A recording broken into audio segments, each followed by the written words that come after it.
Sorry we're late, guys, but we were chopping it up behind the scenes a little bit. And we are here to our first ever review. We're basically having conversation.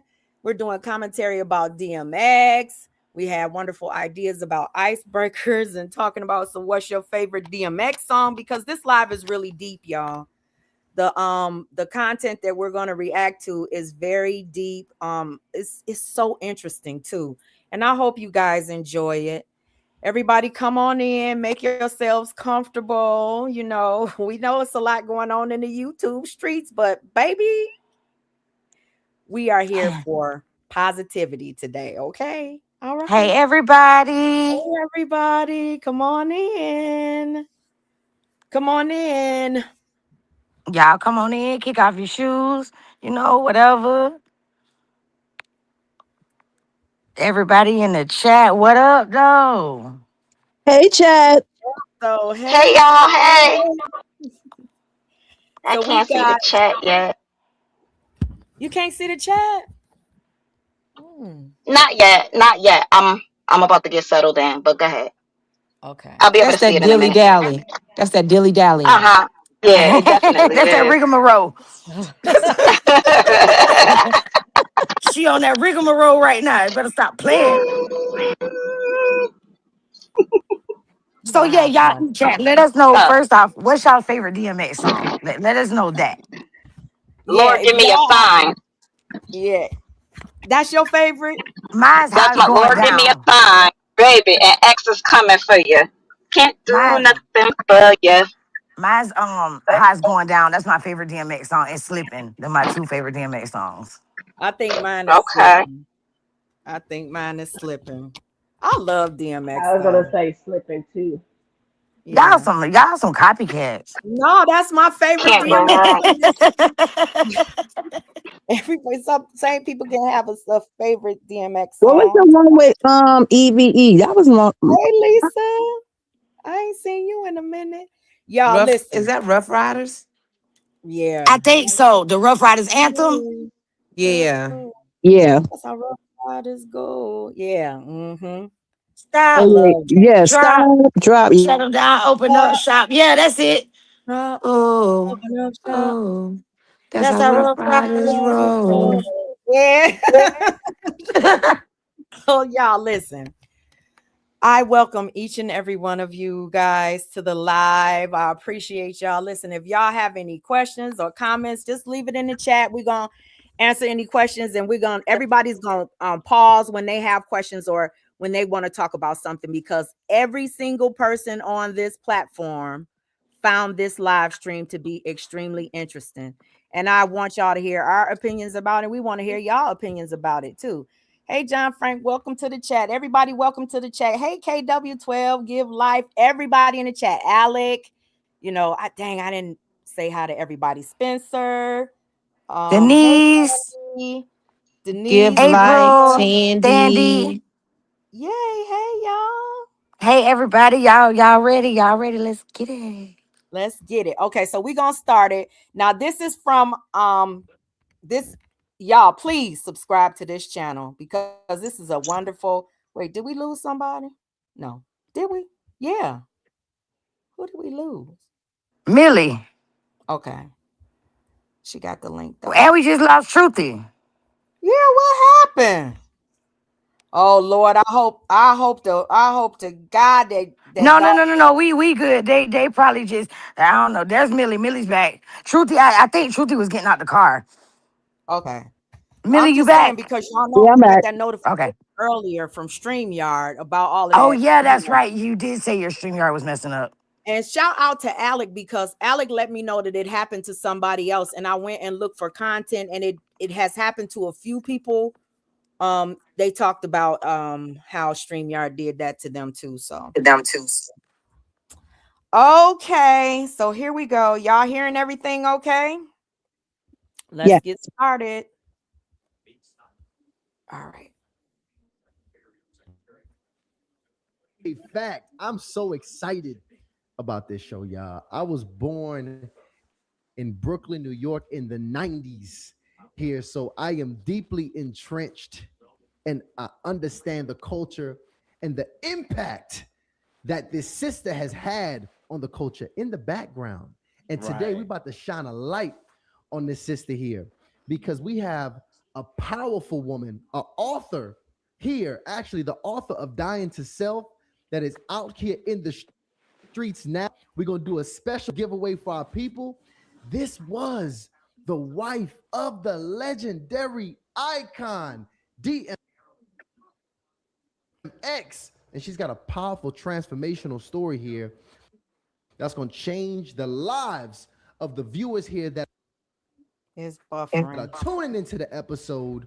We are in here rocking with Tashira Simmons. Welcome to Harley.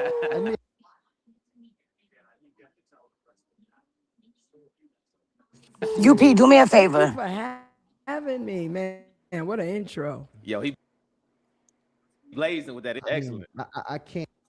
I can't half step on that What do introduction I need to do? because Because this is I've been buffering. You doing my see it research for buffering? 12 years. I was gonna say, I What you remember need when I used to do this. And a lot of It's people don't gonna buff understand because when you show that, it in a lot of video, us saw DMX throughout the that's the culture issue. and Yeah. we Can you saw hear the me? impact he Yeah. So had you on the might not culture. can't show the video.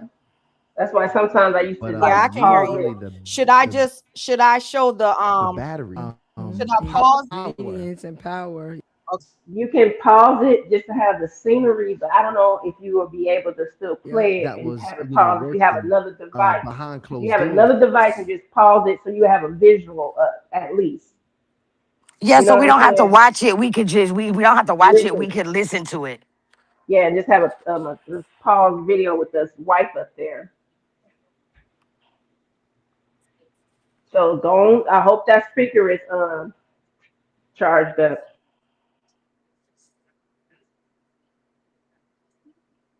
Okay, so what I'm gonna do is I'll leave the video up on the screen and then I'll play the audio from my speaker. Shut up, Joy. My speaker is charged. It better be, cause So Mika up here, so it better be charged. okay, I'm gonna get to a timestamp and then I'm gonna play it. I'm so up. You know what? I think I'm gonna download the next one. When I do it on my channel, I'm gonna download it and that might help. So okay. So I guess truth is coming back. Okay. All right. Okay. So we're set. We're good. We're good. Let me pull It's a this will, up it's a way. on. We gonna figure this shit out. I know that's right. We gonna do it. And we're gonna do it uninterrupted because y'all gotta hear this. This Yeah, story right this is here. good. Yep. This is definitely good. It sure is. Hold And on. it keeps it did me, it held my attention the whole time. Like the whole time. It actually held my attention. So, and y'all know I be Okay, all over the let place. me get to that space in the live stream that all three of their faces are on the camera, and we will. Let's see here. We're gonna go Shadow, stop here. being messy. All right.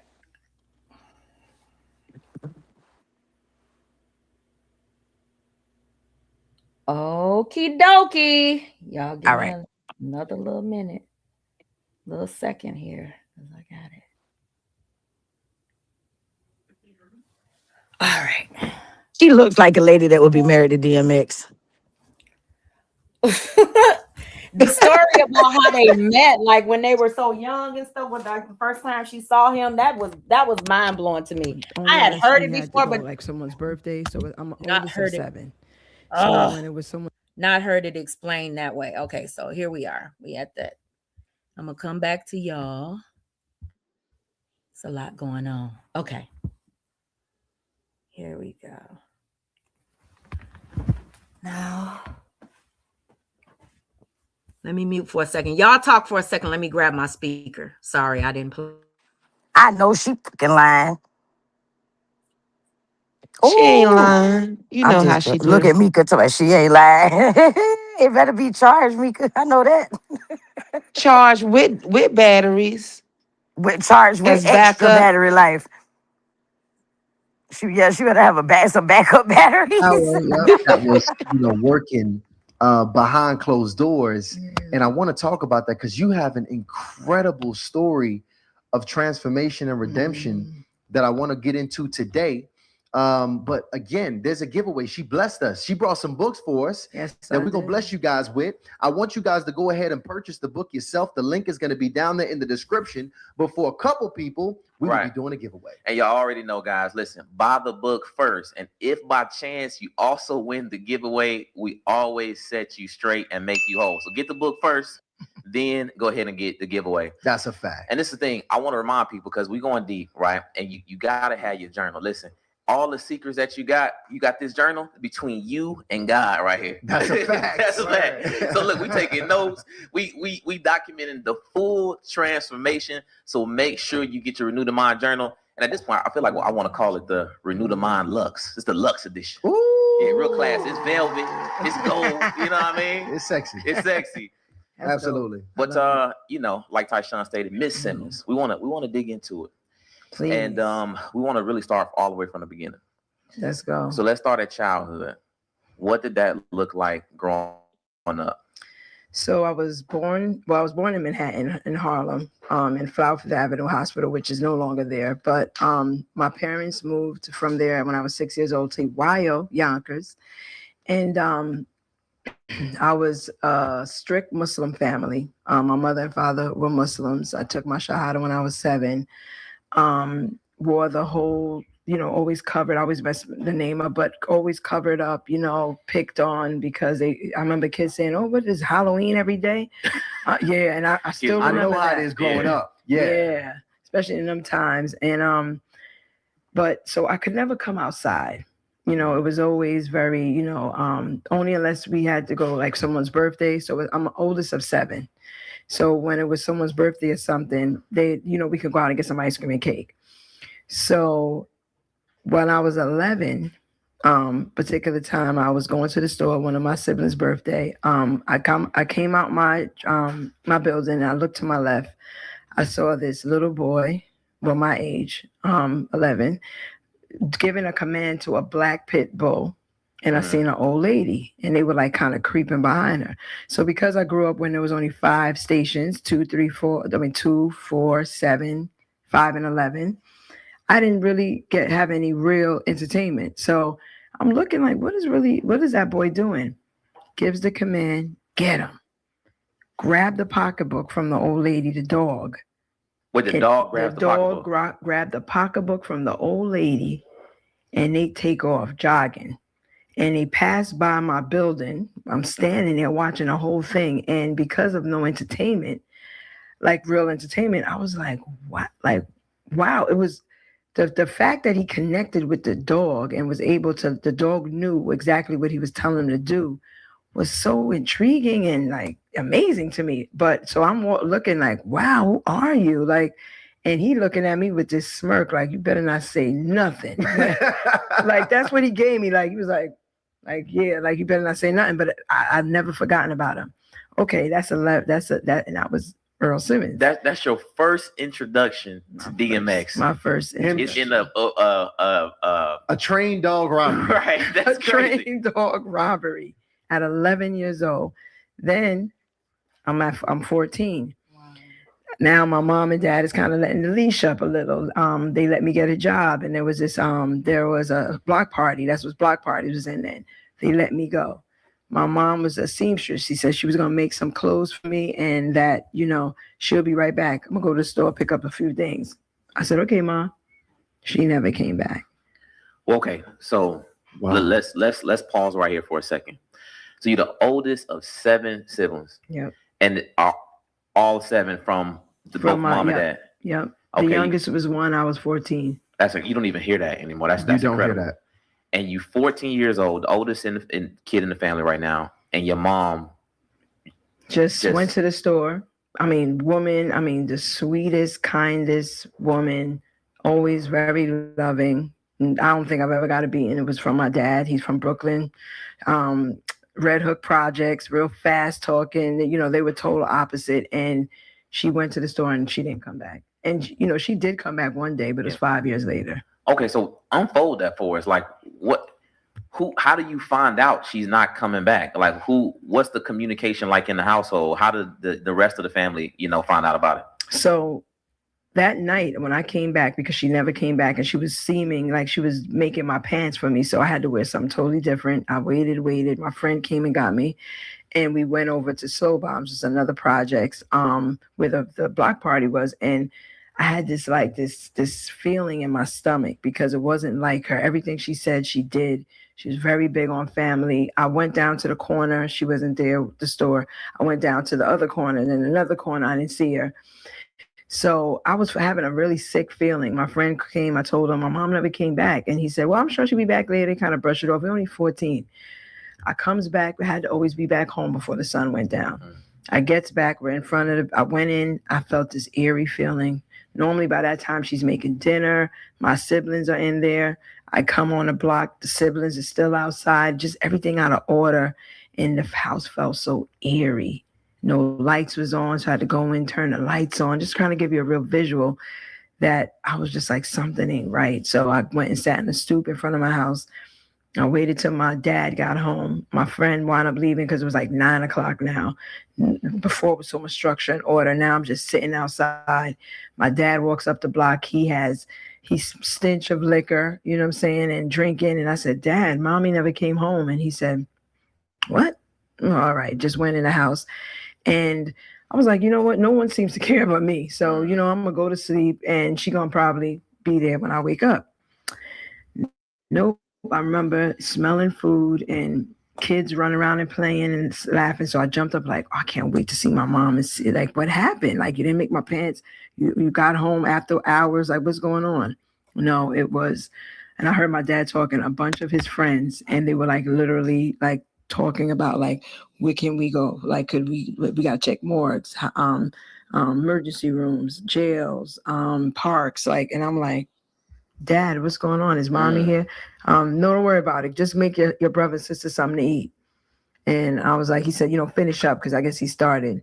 And I remember that was not good. They forming a search party. Yeah, they forming a search party. Yep. And I'm like, what? Like, I could like, it's unexplainable how I felt. And, because I've told the story now for years, but before I used to get emotional because every time I go back to that time, it was when my life literally changed. I went from this excited 14-year-old girl finally getting a job and getting out there to a mother overnight, basically. I was the oldest. Because and the oldest, they always tasked with the biggest responsibility in raising the younger siblings. And was there any indication that there was stress, that this was going to happen? Like, what kind of relationship did your mom and your dad have? So they always showed love, like, like when we were paying attention, but I mean, not paying attention, we were being amongst each other. But when I look back now, I didn't think about it then. I remember a woman coming to my door, knocking on it and asking for my mom. I opened it, and then she said, is your mother here or your father? So I told my mom. My mom goes outside talking to her for a while, closed the door behind me. So I'm like trying to see what's going on because my mom was very introverted. And then she came back in crying. I remember that. And then I remember they were fighting one time, arguing, but then they closed the door because me and my brother is 2 years apart. Me and him trying to listen, they closed the door. And then one night, like maybe a couple of weeks before that happened, she used to always drink tea. And I used to kind of drink tea together with her. And she just said, I love you. And I was like, yeah, I know you love me, Mom. And she was like, just never forget that. And I said, is everything okay, Ma? Because she seemed very sad. And she said, I'm okay. She had an accent. I'm okay, Tashira. And I was like, so I like all of those things I would put together, but it still wasn't enough for your mom to walk out on these 7 kids, And that was then. Now as a parent, I know that, I'm grateful that she didn't kill us, that she didn't go somewhere and leave us or sell us off, or, there was other ways she could have went, but she decided to just walk away. But, the crazy part about it is, I hope I'm not going too far, but, up ahead in the story, but, we found out 5 years later that she not only left them for a man, but it was for my father's father. So Mm, she picked my Pause. I mm. know, right? Okay, Whoa. so this is where I was like, this is when I heard this, I was just floored because, like, you left your 7 children for your husband's father, For And the then grandfather. for the grandfather, and the messed up thing about it And put is the grandma out. and and put the grandma out. You put and this put the lady out of grandma her own out, but We house. ain't the got that. kids We ain't got that didn't far yet. right, Oh, we didn't go that far shit, my yet. bad. But the kids didn't know about it for 5 years. Right, Five right. years. None of the kids knew. What you don't visit your grandmother, you don't visit your grandfather, like in 5 years, and your mother missing. Listen, let me ask y'all a question. Do y'all think that her her trauma from her mom, and then I don't know how, you know how when you're young, you idealize a thug boy. You know what I'm saying? Like he could Uh huh. protect you and all that kind of stuff. You think her trauma from like her mom doing that is what made her kind of susceptible to DMX, because she was a good Muslim. No, I don't I think that. I don't. think because at the age when she first seen him and she Right. was Hmm. attracted to that ghetto gangster shit, Yeah, that she she was that was already her role. That was already yeah. her thing. That's She what was she already wanted. And yeah, because she then, witnessed him rob a little old lady. Yeah. But That's not but funny. I That's and think something. then I about I think her wanted The to way I he think her robbed her childhood is played funny a though. part. but I I think think that's about what she wanted. but if you Hmm. think about when she was telling the story of Hmm. when she told her father, like, mom didn't come home, or, having where's mom? He came home drunk and he kind of Yeah. brushed it off like, Right. oh, right. So that lets me think that, or leads me to believe that she is attracted to someone who resembles her father. That makes sense. That makes sense. That makes a lot of sense. That Even makes though, yeah, because I mean, her father brushed off the fact that mom left and never came back. She was supposed Never to make came my back. kids. Right. And yeah, he coming home drunk, yeah. like, oh, she didn't. Oh, okay. And he kind of brushed it off and went in the house. So and even maybe the though, go ahead. I was gonna say maybe the father has trauma as well because that's his father. So what if this Yeah. man been messing Absolutely. with that girl this whole time and he can't, you know? What if some of those And kids is his daddy kids and he knows this? Because it seemed like a lot of trauma. And on top of that, she became Christian with DMX. They were a different religion. I forget what they Right. were. Okay. Woo. Lot to pick. Listen, it's a lot in this. Y'all keep on listening because it's a lot to unpack. grandmother out. They lived in Jersey. She went there. They had it planned. My dad didn't know. Okay, I think that one. Okay, so your mom leaves, and you don't find out till 5 years later where she was actually at. She walked in with a baby in her, like she never walked out. And this whole time, nobody knew where she was at. No, the adults knew, but Oh, we okay. didn't know. My dad found, well, his family knew, and he never told them until someone said something to him. He went out to Jersey because he didn't believe it. Trenton, New Jersey. Mm. He said he brought a 22 with him because he was going to Mm. kill his dad if that was the truth. And because he heard, he was like, why is nobody saying nothing? Like, what's going on? And he was like, we've been seeing her around town. She went there. And my grandmother's a backbone to the family. Went out there, grandma, kicked your mother out of her house, and your wife and him is living together right now. That's insane. Yeah, and he went out there and he said he had this 22. He was hiding between well, he threw a smoke bomb in the house because he wanted them to come out. He stood to the side and he said if she ran out, he was gonna kill both of them. Wait, so you right, Joy. You right. Because who said that the dad was a lot like DMX? Because who's throwing a smoke Me. bomb in they yeah, okay, Mika. Who's throwing a Hmm. smoke bomb in their daddy's house? Like, come on. That's some movie stuff. But you know And what? he That also told lets me. some That stories. also Uh-huh. lets me to think that dad and his father have always had a bad relationship. Yeah. It would But you That have just know, makes me it's gonna come up that that wasn't his biological father. right. Yeah. makes But still, sense. that's the Okay. father though. Like you played Yeah, that that was role. still his father figure. So that was crazy that that even happened. But Yeah. woo, Crazy work.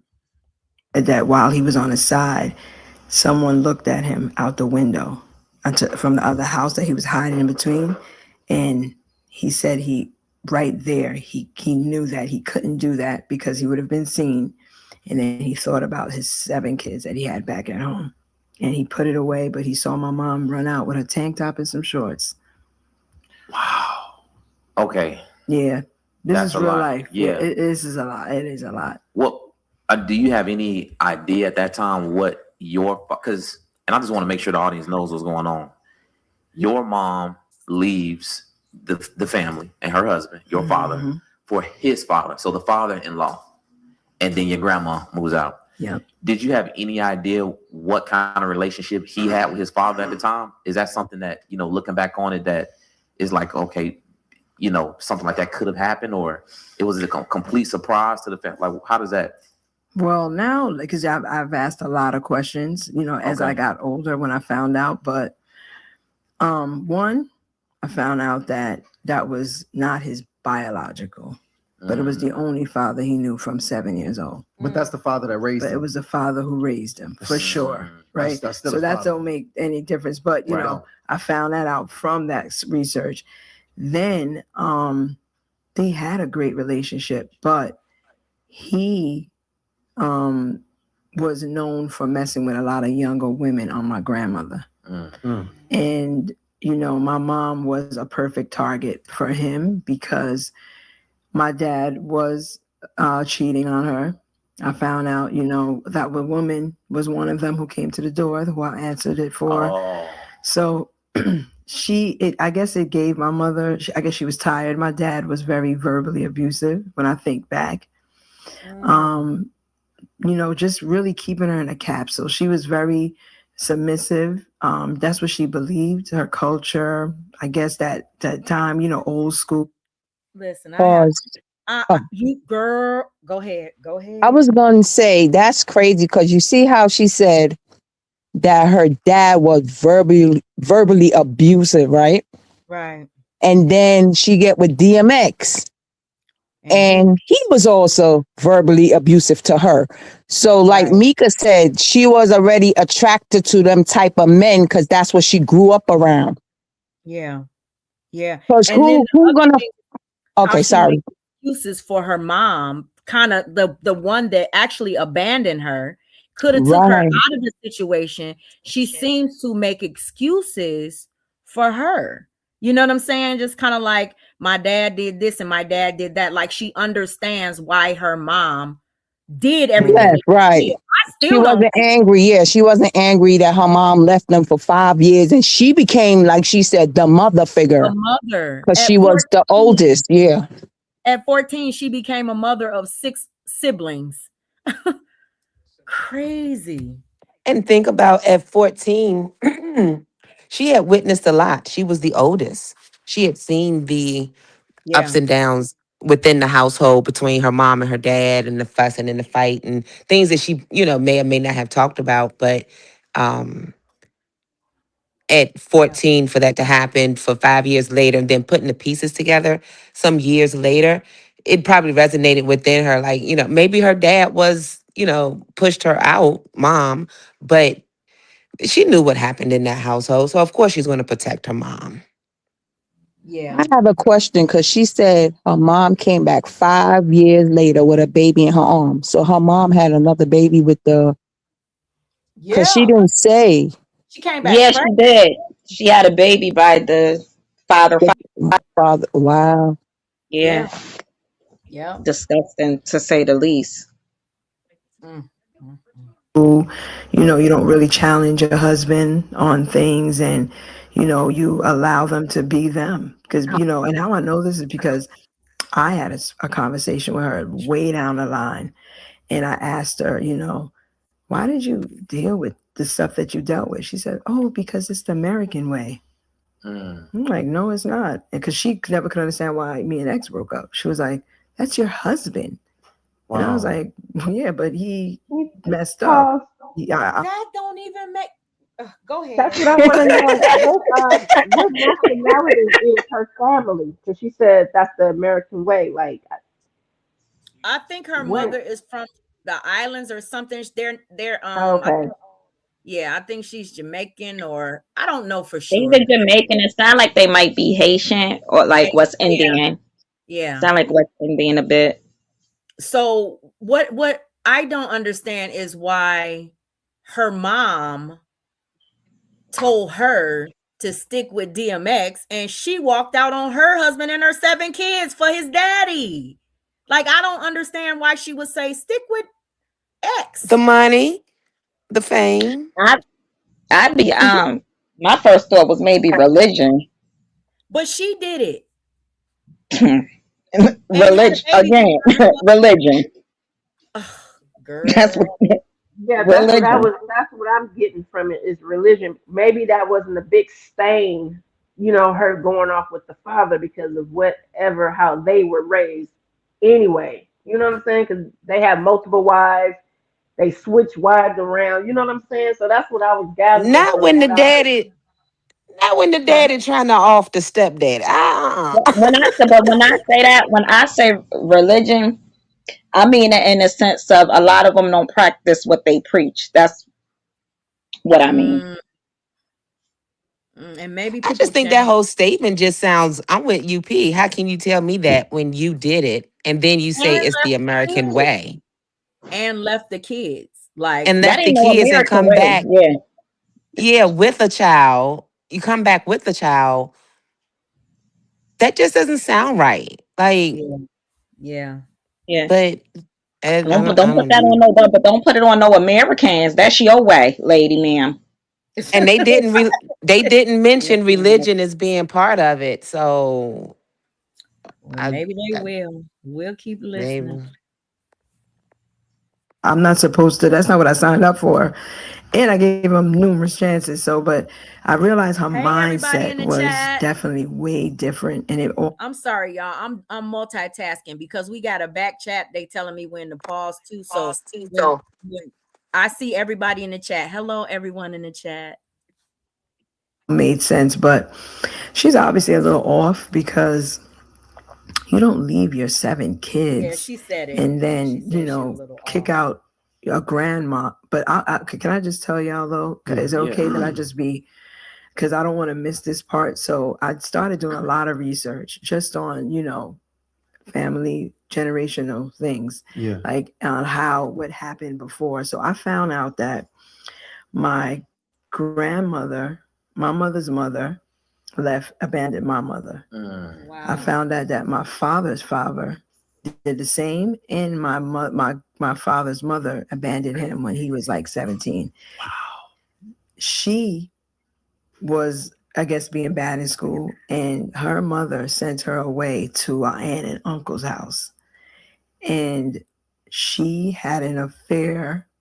She was only 17, and she had an affair with her uncle. It wasn't her uncle. Well, same kind of situation, Yeah. like, you know what I'm saying? This is literally the definition of generational trauma. And curses. Right. Because this same generational curse came to my door, and we'll get down to that. But Right. Yeah. I'm just trying to paint a really good picture for the audience that if you don't do your research on your family's history, if you're wondering why is this happening to me, how is this happening, no, do some research. Not all the time, but a lot of times it's a generational curse. And my grandmother told me this on her deathbed that karma came back for her because she broke up a happy home with her aunt and her uncle when she was 17, which ultimately became my father's father. He was 70 years old and she was like Wow. 16, 17. Damn. What? Wow. And Wow. But that wasn't her fault. Like that man's 70 and she's Oh, let me keep playing, y'all. I'm sorry. Now my mom, at the age of 30 something, takes her husband from her and kicks her out the house. And it even got worse because they said it gets worse as it goes, it Yeah. hypens. And now he let, and because of her decisions and choices, it left her son's 7 children desolate with no mother, and went over there and took over her home. See, This is I've been doing. I'm happy you brought that up because this show has encouraged some of the realest conversations in my family personally, right. and most people don't have an opportunity to have real conversations with their family members. Because you got to really create a culture to have vulnerable conversations in your family, or somebody just got to have the gumption to pop it off. Because usually family is all about secrecy, and you, especially for the parents, because they want to appear a certain way to their kid. They want to because they want to protect their kids from certain things. But you'll Meanwhile, they're probably be not. shocked to know that everything you battling and fighting is the same battles and fights your parents had. Exactly. Absolutely. And Definitely. it's so crazy. I'm talking from sexual assault, from violence, alcohol, drugs, whatever it is, you probably sex you struggling and dealing with. It came right over down the bloodline. And they try to protect us by not telling us, and they're not equipping us. You're not for prepared. Not prepared, because we don't even know. It's like, this sounds crazy. Oh, I just went through that. That's why they could relate and speak to it to us, but they won't tell us we went through that. Oh, your grandmother went through that. I don't get that thinking. My dad was the same way, but I'm here to break that generational curse. My kids know everything. I want them to be equipped for the tools, because the enemy is coming. He is coming for us. Now let me ask y'all a question, baby. Do y'all tell y'all kids everything about yourself or your family's history? Like, I'm talking about to the people that have kids. I know Bam is not going to answer this question, but to the mothers, and a lot of y'all have young children. I have adult children. But do you tell your children like the tough things, or would you tell your children like the tough things about family history and traumas and all of that stuff? Like, who wants to go first? I Um, would. okay. Oh, go ahead. Yeah, I would. You don't want. I feel like when you're dealing with older kids, hiding. I feel like my child should be prepared to go out, and I want my child to be prepared to go into the real world, not going Mhm. out blind, not going out there green, naive as fuck, scoop, sorry, I'm gonna cuss, but I don't want that. You're gonna hear it at home, or talk about it at home first, and then when it comes to family issues, absolutely, it's a pedo in the family, you gonna know about it. Right. You gonna know to stay away from them. That's just me, though. I mean, they're gonna find out eventually. I feel like, especially if it's a lot of stuff that gets swept under the rug, and I'm gonna be the one to break the chain. We ain't going in my household. We ain't going for none of that. So my older kids is gonna know, and the younger ones are too when they get a certain age. Mhm. Yeah, What? that's how I was saying too, depending on their age, because you don't want to share too much at a young age. You want to share it with them where they could comprehend, you know? So it all depends. But like Yeah, they said, it's yeah, general generational curses. You yeah, don't know your history of your family background and you thinking like, why is this happening? And it could be your family karma, on you. Right. yeah. Yeah. What about you? Who's I next? plan Go. to. I plan to. I've been documenting things since my child was born. Every now and then I'll get the urge to write, and I chose to do it in a letter form. Um, Mhm. to her, so that in the event, if something should happen, she would have a conversation from me to her. But if as she gets older, as I think about it, it's like as certain milestones in her life, 'cause certain conversations will have to come up. And I think that for me, it will prompt to discuss maybe some things that I found out when I was in my 20s about family situations or things, things that I didn't know that I found out when I was growing up. It in certain times of my life, in my 20s and my 30s, when I was, a young teen or 18. So I think it's very important because I don't want my child to be blind, like Truthy said, Millie. It's the world isn't going to be kind and nice to you. And, if there's someone you should avoid, I'm going to tell you, avoid this type of a person or this person in the family. They're not quite right. They look, several of them flew Right. over the cuckoo's nest. But, but I think it's very, would you say? I think it's I agree. I mean, you gotta be honest about what's going on to a certain degree. to a I certain hold degree, thing. I yes. tell my kids. What about you, Joy? Well, that's a good question. Not to get off subject with it as much, but I'm a hovering type of mom, so it's just always been my kids and my immediate family. So I don't. I try to, I think I raised them like my mom raised me and my brothers and sisters, just really close. So a lot of outside stuff we don't really see or hear until they get older. And when I said I didn't want to go outside of the box of the conversation, even when it comes to things of generational curses or what's going on, I had to have that sit down conversation with Jesse once he got a little older because he gets irritated with the medicine and notice that all his other brothers and sisters don't have to go to, he go to. And it made me cry because I feel like I should have been more responsible with myself, knowing that I had the sickle cell trait. And one day he just busted out like, why just me? Why only me? Why, Yeah. that's like, it was, I was like, I felt Yeah. selfish because of that. Because I'm like, oh my gosh, I knew your dad But had the that's trait, not I have the your trait. fault.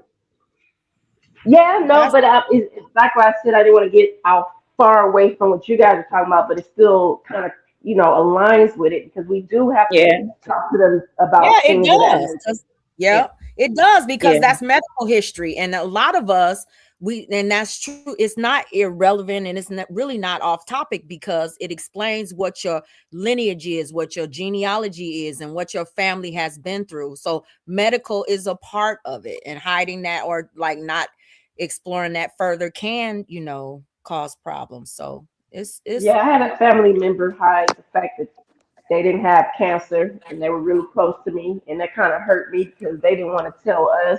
And that's something I need to know because at my age, yeah, I have to look into stuff like that now. So yeah, yeah, yeah, yeah, Joy. yeah. You gotta know. Okay, let me And, start. So and wait, can I, wait, before Nikki, you, wait a minute. before, Mm-hmm. Go ahead. Go ahead, Mika. oh, I was just going to say, I want to add that um, if you're going, for me, I'm also going to share the positive things in the family as well. Yeah. The accomplishments of my grandparents being, business owners and successful, Right. and in my eyes, being part of the elite in some instances and cases in their life, and the education and um, how certain people in my family, my mom, my fathers, my grandfather, my grandmother, everybody has pushed through adversity at some point in their life. It's not Right. about the bad things to watch out for, but it's also Right.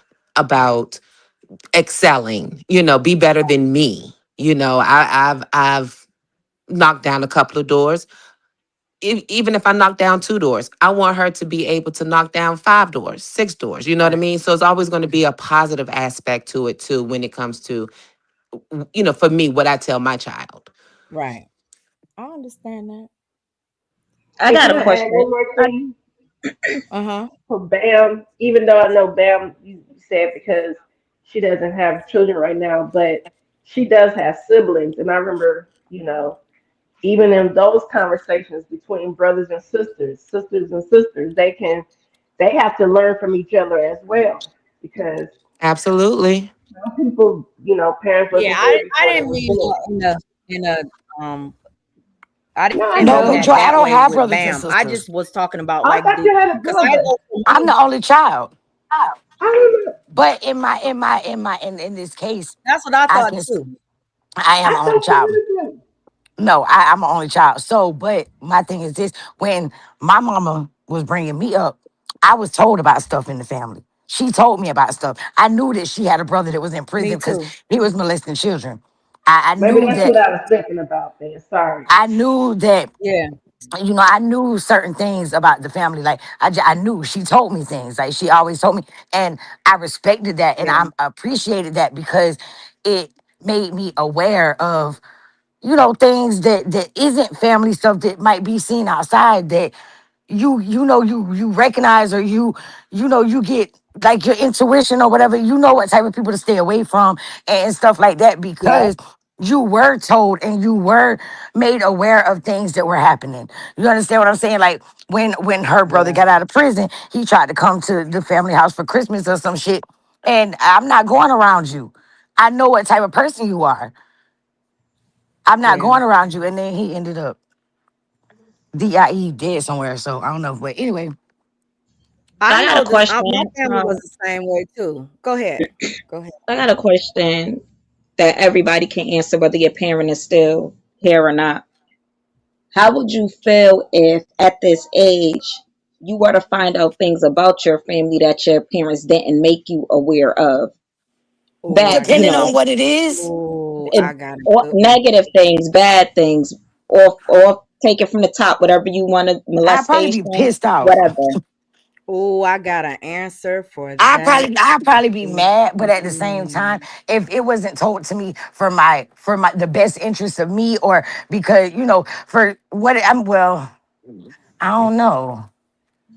I don't know. But I see, think I I would have feel to like really measure it.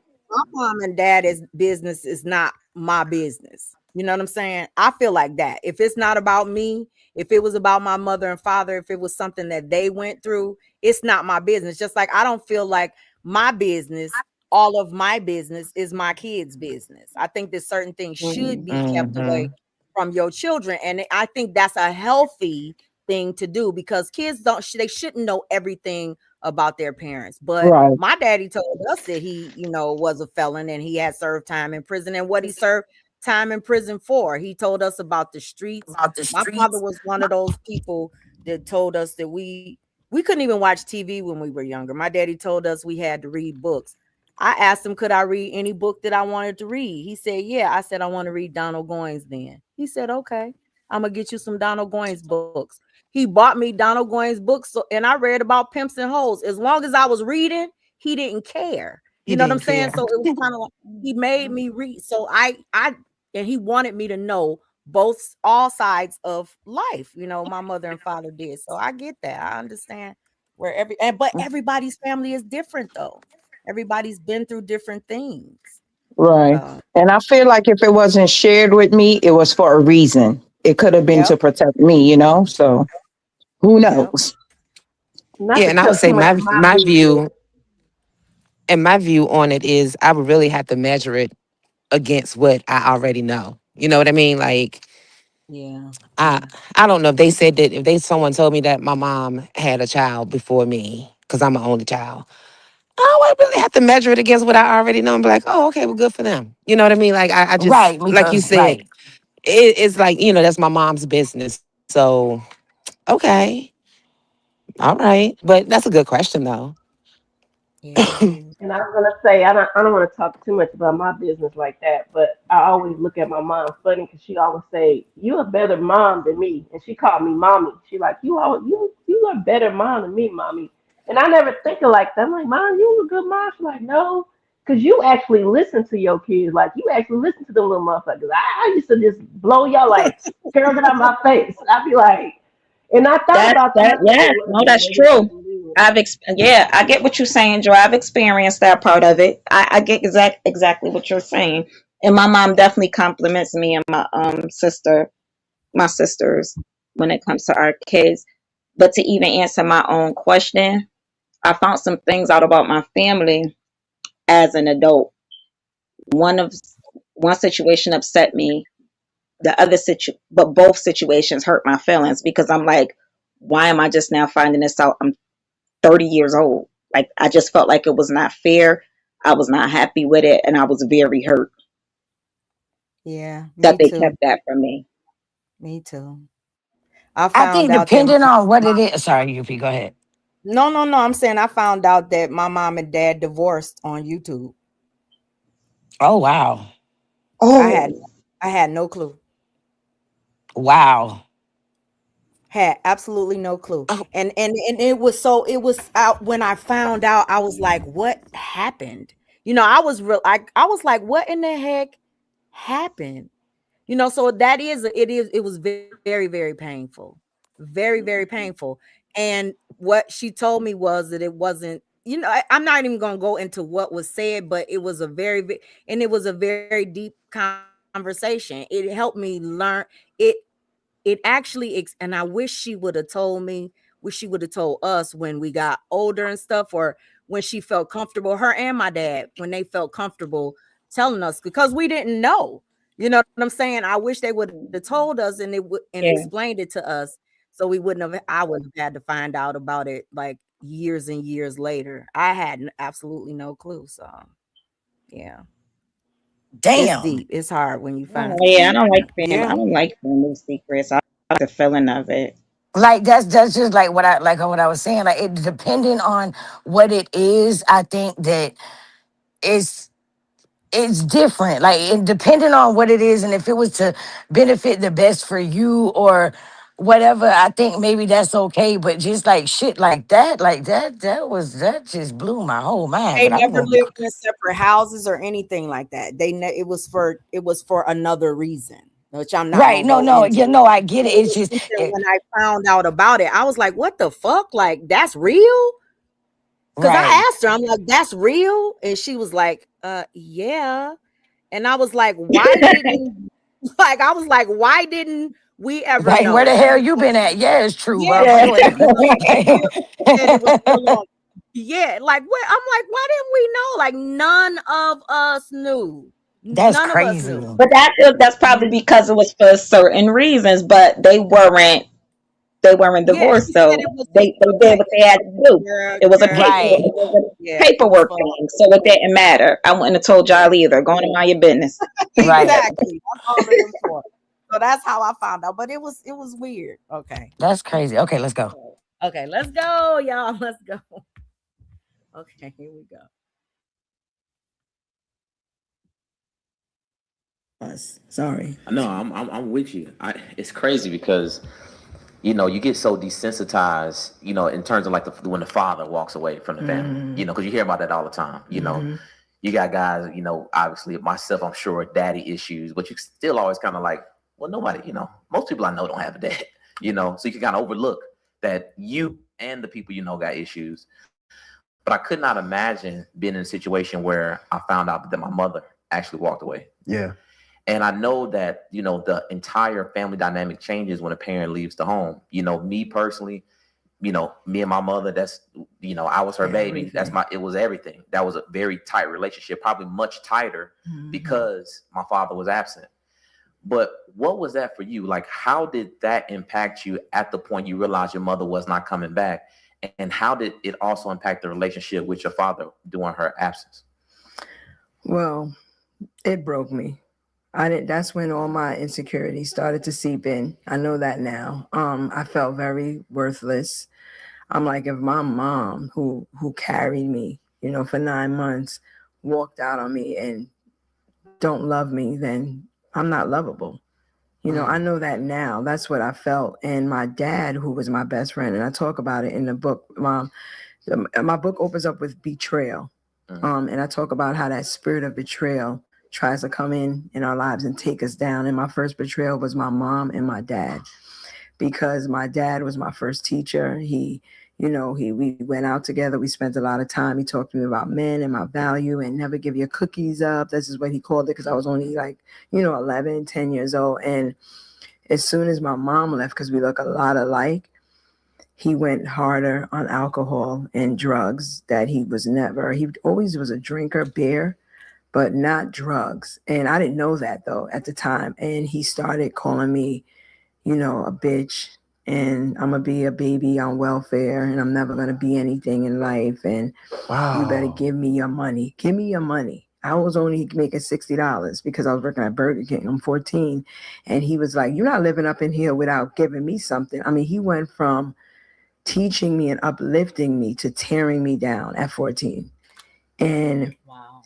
it was, I mean, I break it down in a book. Like, it was so life changing. But, and this is why I praise God and talk about God so much, because I didn't know about God. Talked about Allah. The best thing my dad ever taught me though was there's only one God. And before he went left, and everybody just worships him differently. So I automatically was like, Allah, like, why is this happening to me? Why is my daddy doing this? Why is he saying this to me? Thank God. I don't, it was just nothing but the spirit of God inside of me, because sometimes I look back and I'm like, how was I able to go that way instead of believing what he told me? You know what I'm saying? But I held on to the words that my father said early on. And I was just like, there's no way he could really mean this. And if he does, I'm going to show him that no, I'm not going to be babies on welfare. I am going to be somebody. And this was me at 17. I don't know. That's why I'm so in with God no matter what, because he saved me. Because there's no way that a little girl at that age, I went from structure to none. There was an era, that was an era where everyone was doing ecstasy, smoking cigarettes, prostituting, like stripping, and I was all of that was offered to me. And because of what my father instilled in me early on, I was like, that won't be right for me to start selling my body. They was like, we're not selling, but stripping and stuff. And they were like, all you gotta do is just drink, and you'll be numb, but you'll make this amount of money. And I chose to go another path. I was like, nah, I'm gonna stay at this bank. Because at the time I was working at a bank as a check processor.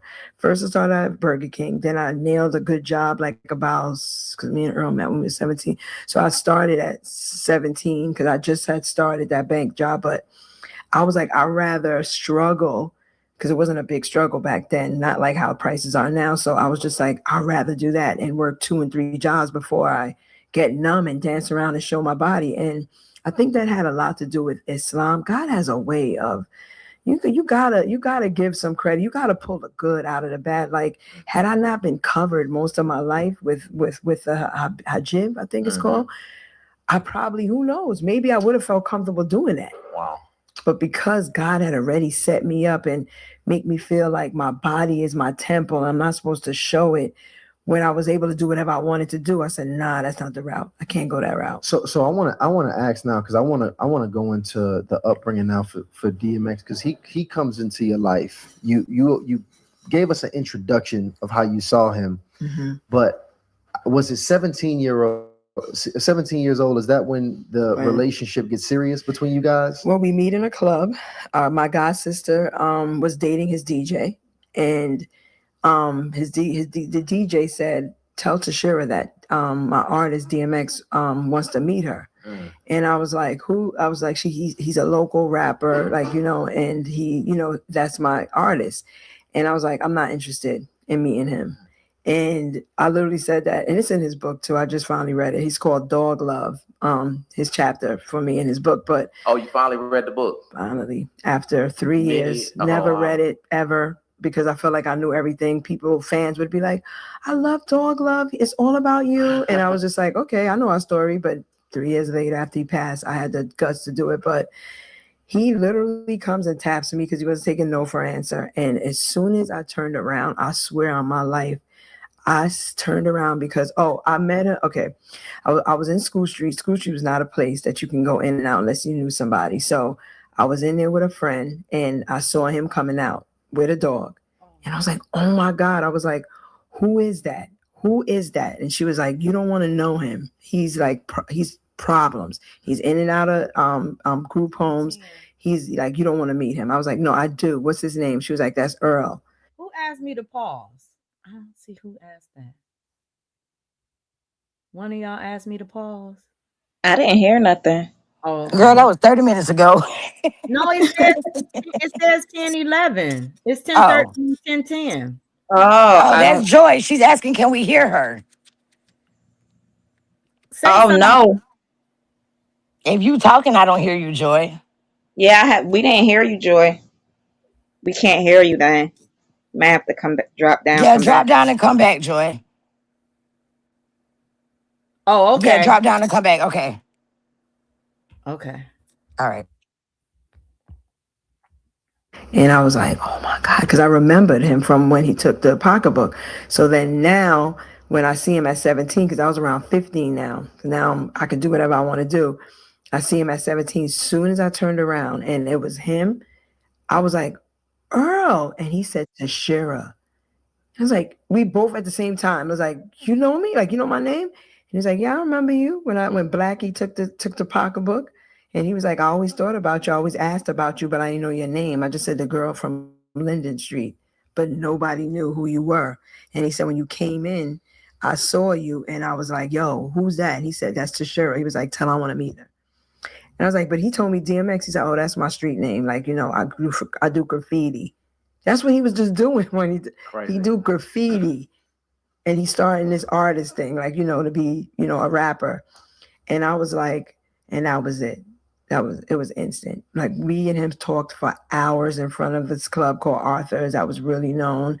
We talked about our what we wanted and who we want to be as parents if we ever have kids and when we got married. And he told me about him being one of four, but his mom got different fathers. And I was like, oh no, all my siblings is about one, my mom and dad. And he was so intrigued about my story and how I navigated life so positively, at being abandoned. And he was like, I need some of that, like, because he was very angry, but not like angry, but like, can I curse? Yeah, you can say whatever you want to say. Okay. He was like, man, fuck them. They never get fucked. Only people that could fuck about me is my grandmother. Now listen, this is why I find so intriguing.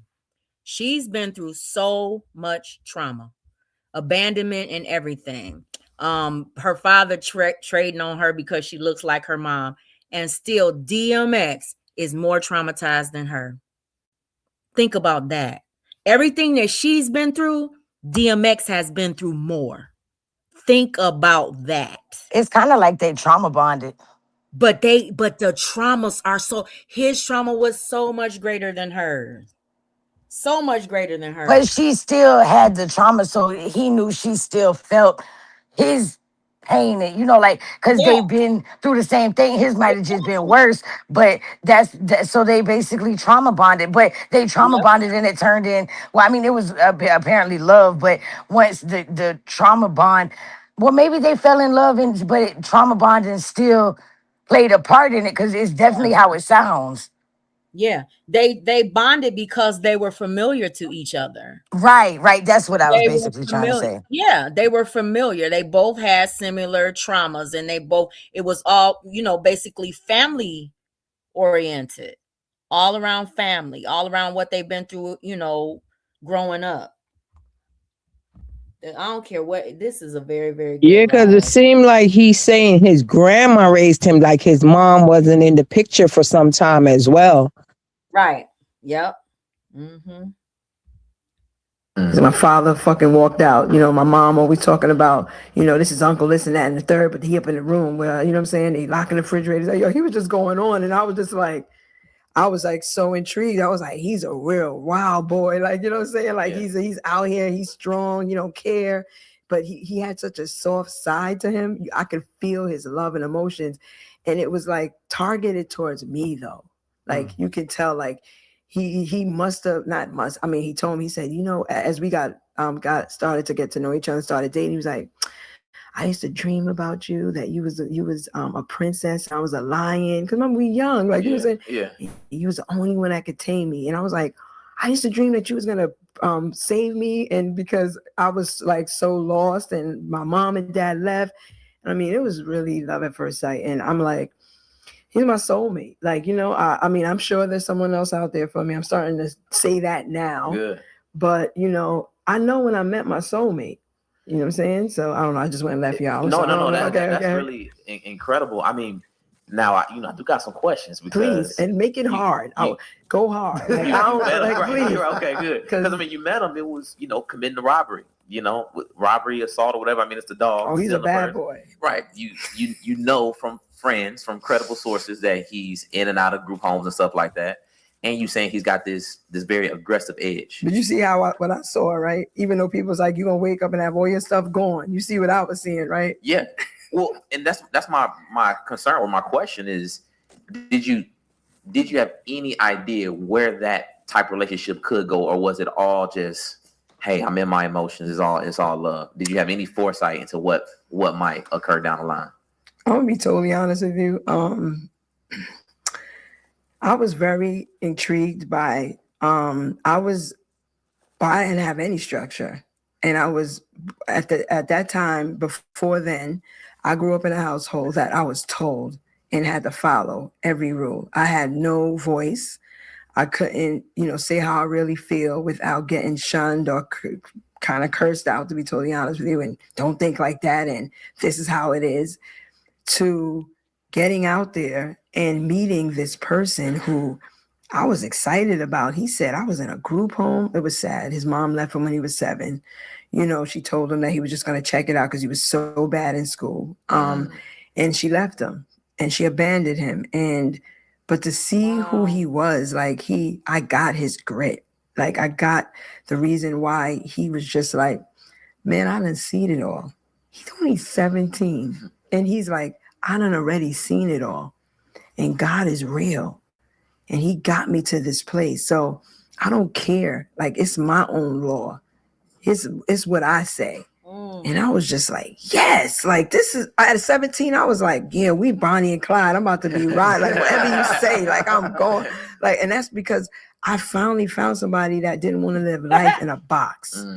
And I didn't care what he did, to be honest with you. And that's why with slipping, though, it's a true story. That is a true story. Not until Xavier was born, I didn't care who he robs. I didn't care what he did. I mean, there's some things me and X did. That was really Bonnie and Clyde.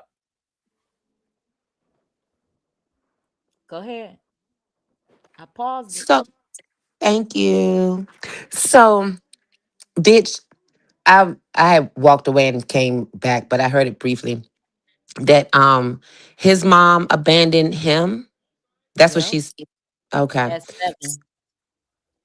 Wow. Okay. So Dropped him off at a group home. At a home for bad boys Damn.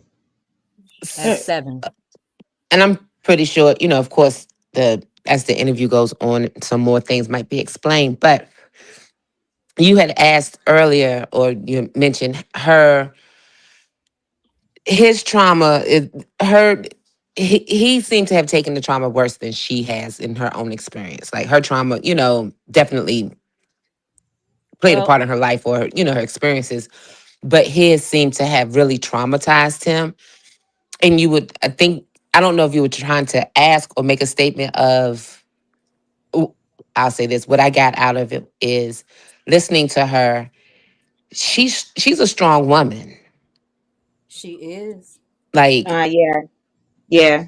That's what I But was thinking. sh- she is a yeah, very she's a strong woman. very strong Yeah. woman to go through the experience that she did at 14 with her mom. His mom abandoned him. They did bond, but she carried it differently, which Well, it she does had a speak different volumes to me. type of, even Not to say though men are weak, because you have some abandoned. very strong men that can carry it just like a woman can, but she's very strong.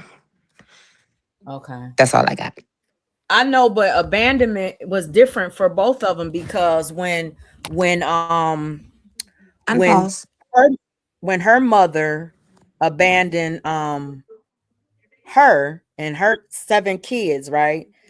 She abandoned them with something familiar. The same home, same father, siblings with them, and all of that stuff. When DMX was abandoned, he was taken to strangers and dropped off and lied to and told that she was going to come back for him in a little while. So it was different because he had nobody that he was familiar with. They both strong.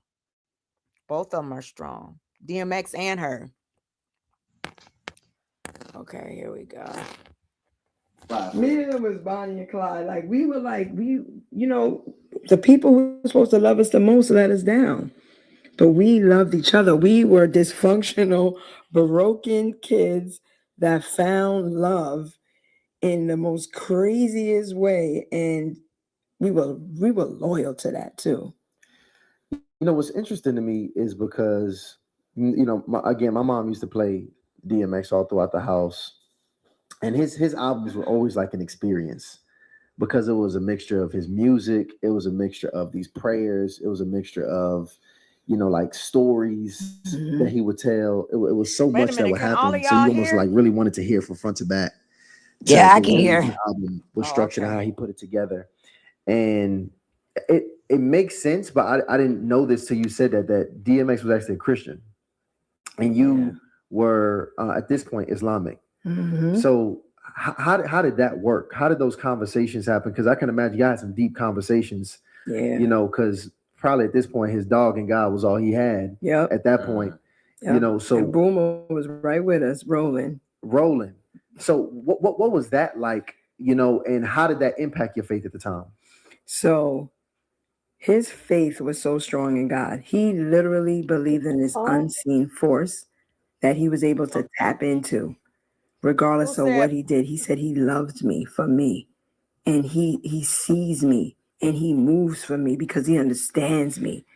So I was like, really? And then I started seeing him manifest stuff like Listen, the way she explains DMX's faith in God is so, it's like it gives you goosebumps. You know what I'm saying? Because that's the way that God. I'm not even gonna get into that conversation because this shit gets deep. When she can, everybody hear though? Everybody on the panel? is everybody still in the basement? Yes. Yeah, we here. Oh, okay. So Yes. the way she explains like his connection with Yeah. God and his Wait, I don't think I can hear everybody. commitment to God. Everybody. Oh, okay. Okay. Everybody said they can hear. Okay, whatever. I Bam. can't hear, but So she did have a different religion than Yeah. Christianity before she got with Yeah. DMX. She was Muslim. Yeah. She was Muslim. Yeah. Yep. Yeah. Okay. I thought I heard that when I was listening to it. Okay. Here we go. Y'all ready? Well, Okay, I'm about to push play. I was just trying to this see if is anybody like else had anything to things that he say. would say would really intermission. come to Why pass. do you And I think would be like, so? She so said that slipping and falling, I can't get up. She said that was based off of a true story. I have to go back and look at the lyrics to that song now. Yeah, that was one of his first. That's why we like it so much because it's kind of depicting their life when they first started. That's what she said. Yeah. and I was like, I want to know your God. Like, how do I get to know him? And because that's what I loved about him. He didn't say you need to be down with me. He was just like, he loved who I was, which was, you know, different. Like, like, because I was just like, my mom don't love me for me, because I'm young. I don't know. My mom left me. My dad treats me like shit. So I'm like, this guy really sees me and he loves me for me no matter what. So for me, then I came to him. I was like, I want to know your God. Like, what do I got to do? He was like, Tashira, he was like, the beauty in being with my God is that you have a voice. Mm. Mm. He was like, you can preach and talk about him, and you don't got no shame to the Muslim community because I've learned my discipline and how to be obedient from that being Muslim. So, but he was just telling me that as a woman because he knew that in Islam you already know the women have to be very behind their husbands and they really can't say much Mm-hmm. in front of them. And he was like, you could be whoever you want to be.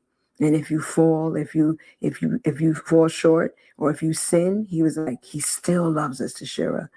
And I was like, I want to know him. What I gotta do? And he said, he grabbed my hand. He said, Father God, me and Tashira come Slipping and together. falling. I think She wants they to got know you. married She in used to be '95. He Muslim, did this God, song in Wait a but minute, she you '94. want to gotta know tell me you to now. pause before you And start do talking. you receive? You said what?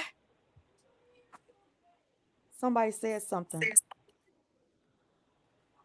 Man, he said one part of the song wasn't long before I hit rock bottom. Niggas talking shit like, damn, look how that rock got him. Now Listen, we know that's a true story he because was that on man slipped drugs. that boy that crack and that weed. That's unbelievable.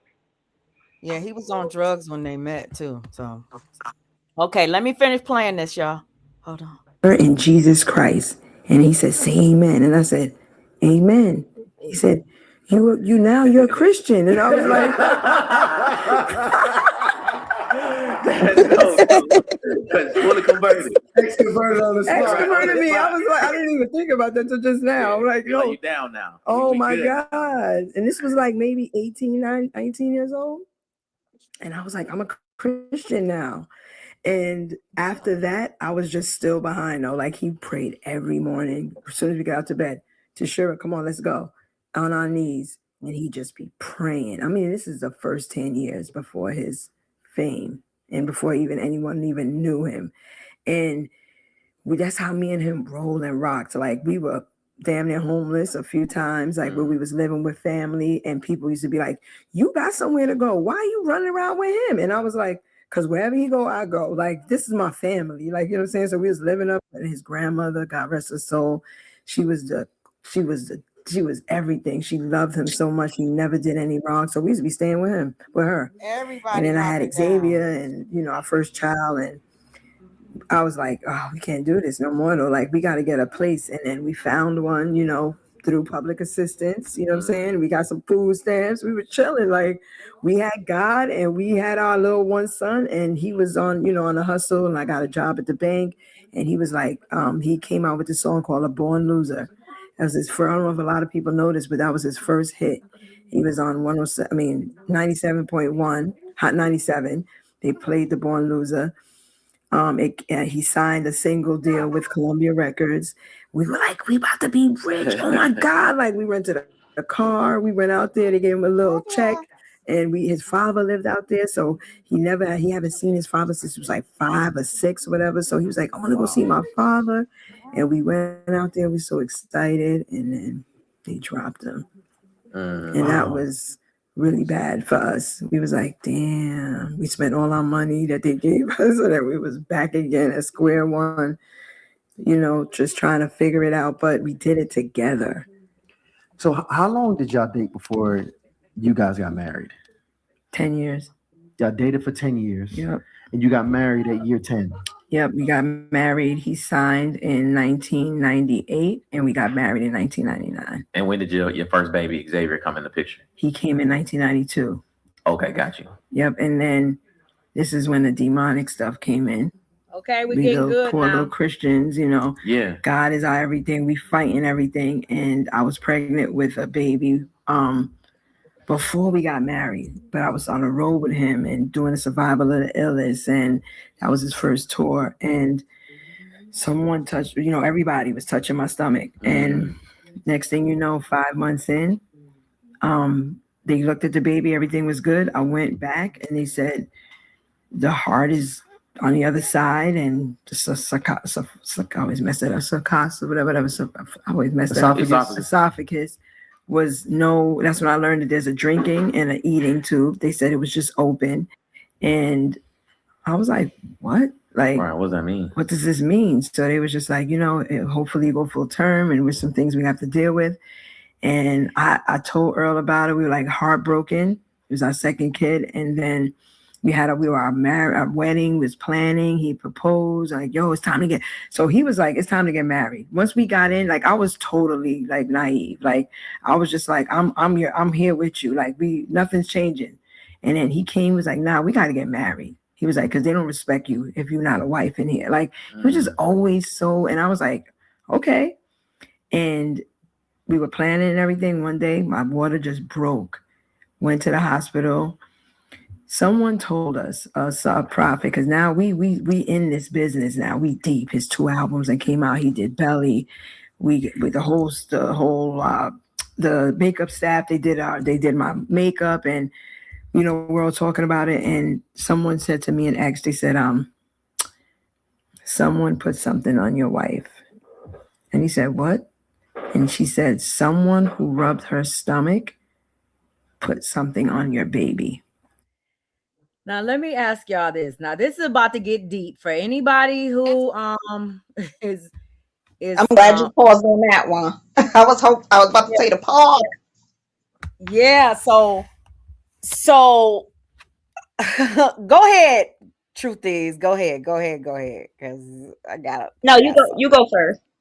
Okay, so I just want to know, like in the audience, do y'all believe in the craft? Like, do you believe that someone can? Because a lot of people believe that you can put, you know, lay hands on somebody. The wrong person can lay hands on your stomach and actually cause problems for your pregnancy. Do y'all I I believe? believe used it. to. I I believe it. used Absolutely. to. I believe it. And I was y'all, gonna say y'all that. all believe that way. What about so every? Do you believe that way too, Joy? Yeah, I got that from my granny and them. That's Yep. a that's a yes. I would. Yeah, Well, everybody's saying that, even the audience saying that they I believe don't it. believe in it any. I used to strongly believe in it, but when I was pregnant, I still didn't let nobody touch my stomach. In her Mhm. situation, She had a well, lot of people. she said that, okay, so the thing about her situation, she said a lot of people touched her stomach, but Yeah. she said that a prophet is the one that caused the issue, that had the bad touch. And my thing is, if a lot of people touched your stomach, how was you able to pinpoint that a prophet was the reason it happened? That's what Mm. left me like confused. Okay, let's keep playing it. Did anybody have So anything else to say before we went back to playing? yes, before you play. So my family is devout Christian. My mom, parents, pastor, missionary, the whole nine. Mm-hmm. And growing up, of course, in a black family community, depending on region where you grew up at, you always hear little things, right? So Mm-hmm. never paid it any mind. It wasn't until I got older, my mom, and it took when my mom said it, it kind of took me back to growing up and hearing things in this Christian home that I grew up in, Mm-hmm. amongst my grandmother, my grandparents, my family, my aunts, my uncles. And it's gonna sound small, but as I got older, I realized that it is part of a craft or a tradition or something that people believe in. So one day my mom was combing her hair, and um, I don't know why I paid attention to her pulling the hair out of the comb, and she Mm-hmm. balled it up in a tissue and she flushed it. Mm-hmm. And I said, "Mom, why did you do that? Like, why didn't you just put it? Why did you walk all the way from here to there to just, like that was a bunch of extra steps. The trash can was right here." And Mm-hmm. she said, "Because you shouldn't put your hair in the trash can because a bird can come and carry it away." And I Mm. was like, I said, "What?" Now to know my mom, you would never expect for her to say anything like that. And I was like, "Huh? Where did you get Mm-hmm. that from? Lady, you're crazy. What are you talking about?" And she was like, "No, if a bird comes, like, if you throw it away, and a bird comes, or somebody can," basically, she was trying to say somebody can pick it up and do something with the hair and put Mm. voodoo or hoodoo on you, cause Yeah. bad harm and things like that. I was shocked to hear my mom say that I've had clients because, have asked me for their hair. Like if you comb their hair, you might have some hair in a brush or something like Mhm. that. They'll be like, yeah, Mhm. "Do you have any of my hair in the brush?" I'm like, "Yeah, you want Mhm. it?" Like, and they want their hair out that brush. Yeah. They don't want you to be keeping it. And people, when you cut their hair, I've had clients, you cut their hair, honey. They be like, "Could you sweep it up and put it in a little towel for me or bag?" I'm like, "Okay." They yes. don't want to leave And their hair anywhere, anywhere. So Yeah. I know a lot of people believe like that. So Yeah, I was I raised to the was flush just it told you down the could get a toilet. headache. That you would get a headache if you didn't flush it. Yeah, I flushes too. I never threw it in the trash. That's how I was really, raised. Yeah, I was raised that way too, to flush it. Yeah. I was not. Now, my mom didn't raise me that way, but but she believed that way. she believed it, and she believed it, and she was a Christian Yeah, from a Christian but Chris, home. no, what So I'm was my saying, mom. We grew up in the of church. A lot of Christians believe in witchcraft. A lot of them. A Oh, we'll lot of get Christians. into it. Yeah, We'll a get lot of into it because my grandmother and my grandfather did things as I grew up to understand different religions and beliefs and spiritual beliefs. I recall seeing my grandparents, devout Christians, Bible toting, church twice on Sunday and once on Wednesday. We all was in Bible school, Bible study. We all did it. hmm But growing up, understanding religion as it is for other people and cultures and where they grew up and knowing some of my family history, I was taken back by some things like, oh, wow, I don't know if they realized what they were doing or if this was something that was just rooted in them because of their families. But yeah, I know we'll get into it eventually one day. But Yeah, yes, we're gonna I we're was. gonna get all into Mm-hmm. it because there's a lot of people that believe that way. A lot of people that we like you say, a lot of our family, like people that raised us, Mm-hmm. just believe that Mm-hmm. way. Okay, everybody, you want me to start back now? I was gonna say because a lot of our grandparents, I don't know, I'm speaking for myself. A lot of them came from the South. I know me being from South Yep. Central, my family came from Mobile, Alabama. So they brought that stuff all the way to Rooted. Cali. Mm-hmm. Yep. That's true. The prophet told you that. A prophet. And how about me and X at this time? Because now he's so like getting so famous that we were like, we're gonna keep shit to ourselves. And so no one knew about this. Oh, what even? Okay, what was Nobody even going even on with your knew. pregnancy? Nope. Wow. And we were like, what happened? And she said, the next time that she's pregnant, don't ever let someone touch her stomach. Mm. And we were like, this was the first intro to demonic stuff. Like we were like, why would somebody do that though? Like why? Like, and she said, listen, y'all need to be covered and protected because you are reaching a level where God is taking you that you need to be covered and protected. And me and him, like, cause remember now we just you see how I got initiated, like I converted, Right. and he just always had the Holy Spirit in him. So we don't even know, we ain't going to church, we don't have no pastor. We just like, wait a minute, it sounds like a serious situation Can right now. you Like, what do pause we for a do? And second? we start. hmm Sorry. Okay, so I'm thinking about this now. He has his book out, and I used to be a DMX diehard fan. Now knowing that he was a diehard Christian, just the fact that his album cover was flesh in my flesh, blood in my blood, and he had all that blood on his body. The industry is wicked as hell. Knowing that that man was into Christianity that he was, they used that as a selling point, and I say that because they did the same thing to Bone Thugs and Harmony. They never wanted to be out here as witchcraft and of that nature, but they used that to promote them, and that's not the image they was going for. But when you're hungry and you're young, you're gonna do what the record label is asking you to do. Yeah. So I'm just thinking about that album cover when DMX had all that blood over him, Yeah. and just imagine him trying to feed his family. It just hmm all makes it's just rushing back to me now. It's not Yeah. my childhood, but I love me some music, and that was one of my favorite albums. And now that I hear clarity of what it was, I'm like, wow. Well, we're gonna Okay. have to. If you think this one is deep, we're gonna have to react to the one about Beyonce. Then we have Uh-oh. to. Mm-hmm. We have Yes. to because the one about Beyonce, baby. When you talk about all of that stuff and how they, baby, we got to react to that one. I'm telling Okay. y'all, it's this stuff is gonna get good. Hold on, let me finish. Anybody else want to say something before I start it back up? Okay. All righty then. Here we go.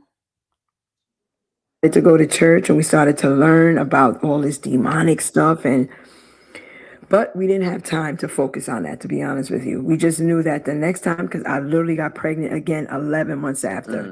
So I got married. I went into a dark place after I lost the baby. And I would say that's the first time he ever showed up emotionally. I've always been that emotional stability for him.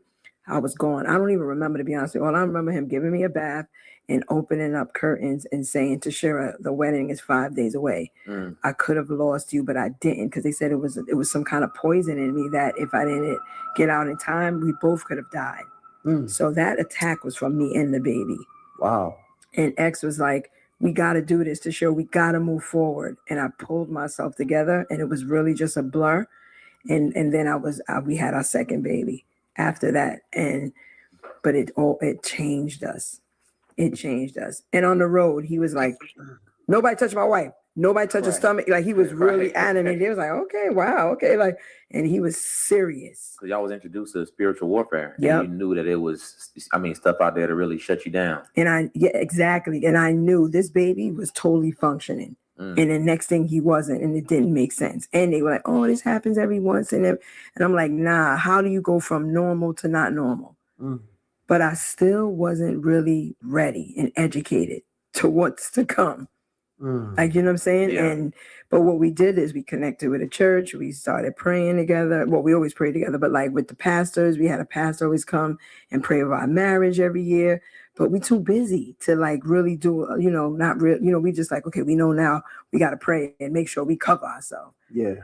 But, I could really, I don't know what questions y'all have, but I could really say that, marriage is sacred. And I would tell any man or woman that, it don't matter if you're at the level that we were. The devil doesn't want to see us happy, and he doesn't want to see marriages succeed. Because what the devil not only came for me and X, he came for our kids. Because it's about the generation. Right. You know what I'm saying? And the next generation. And, I know that now because it happened to me. It happened to us. And by X stepping out, and this is what I'm just saying, like, because everybody has their issues, and I'm definitely not here to judge. But when I did the research on X, because I was trying to fix him, because for some reason he would always be so broken about what his mom and dad did to him, where I was just like, we got to move forward. We got to get past it. And he would never. Now listen, this is what's blowing me is that when he got in the industry, his connection to God started to fade, right? When he was around that energy, like everybody is like they're not on the same path that he was on.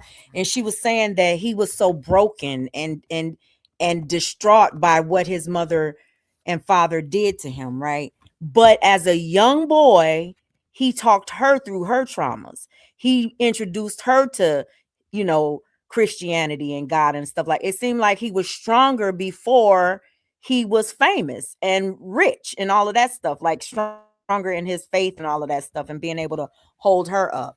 It's like the roles reversed or something. That's what I found interesting. Like when he got in it. Pete, Uh-huh. that's what I was saying. Somebody keep taking my sound too, Mika. I don't know who it is, but I was saying that when nobody can hear me, but when you guys are saying I'm slipping, I'm falling, and I can't get up, and then she referenced the fact that that was a song that was based on his true life. And when I went back to look at the lyrics of it, I was dumbfounded because I had no idea. He like, you're slipping on that rock, and then he was like, that rock got you, and I'm sitting here tripping because somebody gave that boy a rock in his weed when he was 14. Right. It's some devilish ass people in this world, and he Yeah. started off. They started him off. Ooh, Right. yeah. This is a big Right. deep child. Yep. Mm-hmm. Yeah, this is heartbreaking, and inspiring all at the same time. It's both. Them layers, he was just like, like he would just be like, no, like, and then he would create other people. I met Earl, and the first 10 years, me and Earl was beautifully and broke, like having so much great memories building. He got into the industry. He finally was able to birth DMX. Then DMX is the artist, the one that always wanted to be seen, always wanted, that knew that he had purpose. But he started to get fucked over so bad, and with it between his family and just, when I say family, I mean babies, trying to kill a baby, doing all this, and then, accountants, taking advantage. So then X was born. And And this is someone who now I know has been through so much trauma on top of trauma without therapy, but only relying on God. And that's okay to only rely on God, but we live in a vessel that is. But he wasn't only relying on God. He was relying on God and mind altering substances. Yep. That's what he was relying on. So, Very full of flesh. So we need therapy. We need a proper space that we can tear down those layers so that way we can really be who we've been called to be without so much potholes in our soul. Yeah. Because he was such a great person, but he had so much damage, and he kept stepping out of our marriage. And I didn't know this, but that's where the devil was able to get a foothold in our marriage, in him, because it was sacred. It was in front of God. And that's why I never even questioned that ex loved me. Like, I knew that he was looking for something that his mother didn't give him with these women. Okay, so I actually want to get there too, because did you said he was stepping out? Did that begin once the industry, when he got to the industry, or did he always have an issue with stepping out even before the fame? You know what? Now I could honestly say I think he was doing it before, because I caught him one time when because I had Xavier. I had to have been about 20 years old. Pulled up on him in Baltimore. I had a feeling he used to be in Baltimore. They used to keep him out there so he could stay out of trouble while he get his deal and everything together, because he couldn't sit still. He was wild. So I had a feeling he had Xavier. So I rolled up on him, caught him in a hotel room with a girl. It was one of the hotels where the doors was outside. So when I knocked on the door, he opened the curtain with his boxes and his cigarette and started shaking. So I knew that something wasn't right. And he didn't even know I was coming. I was Inspector Gadget, like with my 3 girlfriends. The intuition going crazy. Yeah, exactly. And when I knocked on the door and he came, like, and he see me and then his cigarette started shaking. I said, open the fucking door. Open the fucking door. I was like 20 years old. And then he opened the door and I like busted through. And like, I was so black. I went black that I didn't even see anybody. I was like, what the fuck? Like, why are you not answering your hotel phone? Because I didn't even have no cell phone. And then I looked, and then it was a girl next to Xavier. And I went to go grab Xavier, and he pushed me so hard. And like, for not me to get, I guess he thought I was going to go after the girl. And he said, you'll get arrested in this state for hitting a pregnant girl. I said, pregnant? So who the fuck she pregnant by? And he was like, not me. I'm just helping her. She had nowhere to go. And I said, it's her or me. You ready? Because I'm taking my son. He said, what you talking about? I'm out. Grabbed all his stuff. Literally, it's a true story. My girlfriend was there for it. And the girl said, well, what about me? How I'm going to get home? He didn't even answer. I said, figure it out, bitch. And I just let him answer. And I was like, so I always went back to that. Like, you know what I'm saying? It's in him, but he was so good at it. Like, he was so, when he got into the industry, he talked about me, put me in his videos. So he was crafty. He was never sloppy. And then we didn't have social media like that. But when I look back now, obviously, hello, we got 10 other kids. I'm like, well, damn, that dick was on tour. Like, you know what I'm saying? But I didn't even know. And is that okay for me to say it? Listen, you good. Listen, I know it's Christian. I'm sorry. I was just like, but I'm like, yeah. So y'all, Hardly Initiated is a Christian channel. It's one of my favorite channels. Mika loves the channel too. I think everybody on here said that y'all kind of watch the channel off and on or whatever. So it's strange how we all watch the same channels and not even know it. Because when I brought this up, everybody's like, oh, I watched that channel. Oh, I've seen shows on that channel. Yeah, I love that. So it's the universe just made this whole thing happen. So this is a Christian channel. I'm just trying to keep it 100, you know what I'm saying? Got because we in this vessel and we get pissed off sometimes and we call it what it is, you know what I'm saying? And that's what I was calling. I was just like, man, you was on tour with that. Like, you wasn't protecting yourself. Like, we got a family. We talked about this as kids. Like, we never want to violate or do what our parents did to us, because if I find out and we break up, then we repeating the cycle that, you're going to be out the house. And, he was in too deep. He was in too Were deep. you ever worried about that? Like, given your past experience and his past experience with abandonment, were you ever afraid that he would just completely walk away? Yeah, because, and I talk about it in the book, demonic. You know, when I first found out about the first one, she came to court where we were. She Mm. threw a picture in our limo, and she came up to us and said she said she had some organization or something like that, and she was trying to speak to X, and I was like, oh, this woman wants you to talk at her hospital or whatever, and I was right there. And then the same lady, as we leaving, young girl, throws a picture in our limo of a little baby. It's the first time I've ever found out anything. And I was like, yo, I said, how weird is that? She just threw a picture. And he was like, you know, she said, fans do anything. He said, lucky ain't no panties. Like, you know what I'm saying? It's just a Wow. baby. Like, and I was like, true. And then the next day, it's all everywhere because we lived in Arizona at the time. So we were just here in New York for court. And she was saying that she had a baby with him and he acted like he didn't know he didn't. He seen her, you could tell know him. He literally was like, I talked to my manager. Like he did not recognize this girl. Mm. And I was like, yo, like you That is messed. Oh my God. This girl done had a baby for him. And he didn't even recognize her. Whew, I bet. I wonder how she felt. you having like unprotected sex? Like what he was like, Tashira, you know that's a lie. This is a lie. She must have raped me. So that was all over media too. That he DMX got said raped by a girl. But I knew it. It What's was going he on? said he yeah, I was got like, raped, okay, y'all.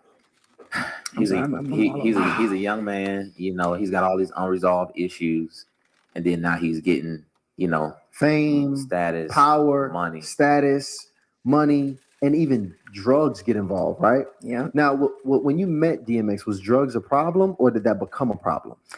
It was a problem, but not to that because he didn't have money to buy it. Mm. So he first of all he was introduced by the drug. They put it in his weed, so it was never a drug that he wanted to do. He was a young boy. He was an older man, and he put the crack inside of his. It was crack. It was crack. He put it in his weed, which was called a woolly then. Mm.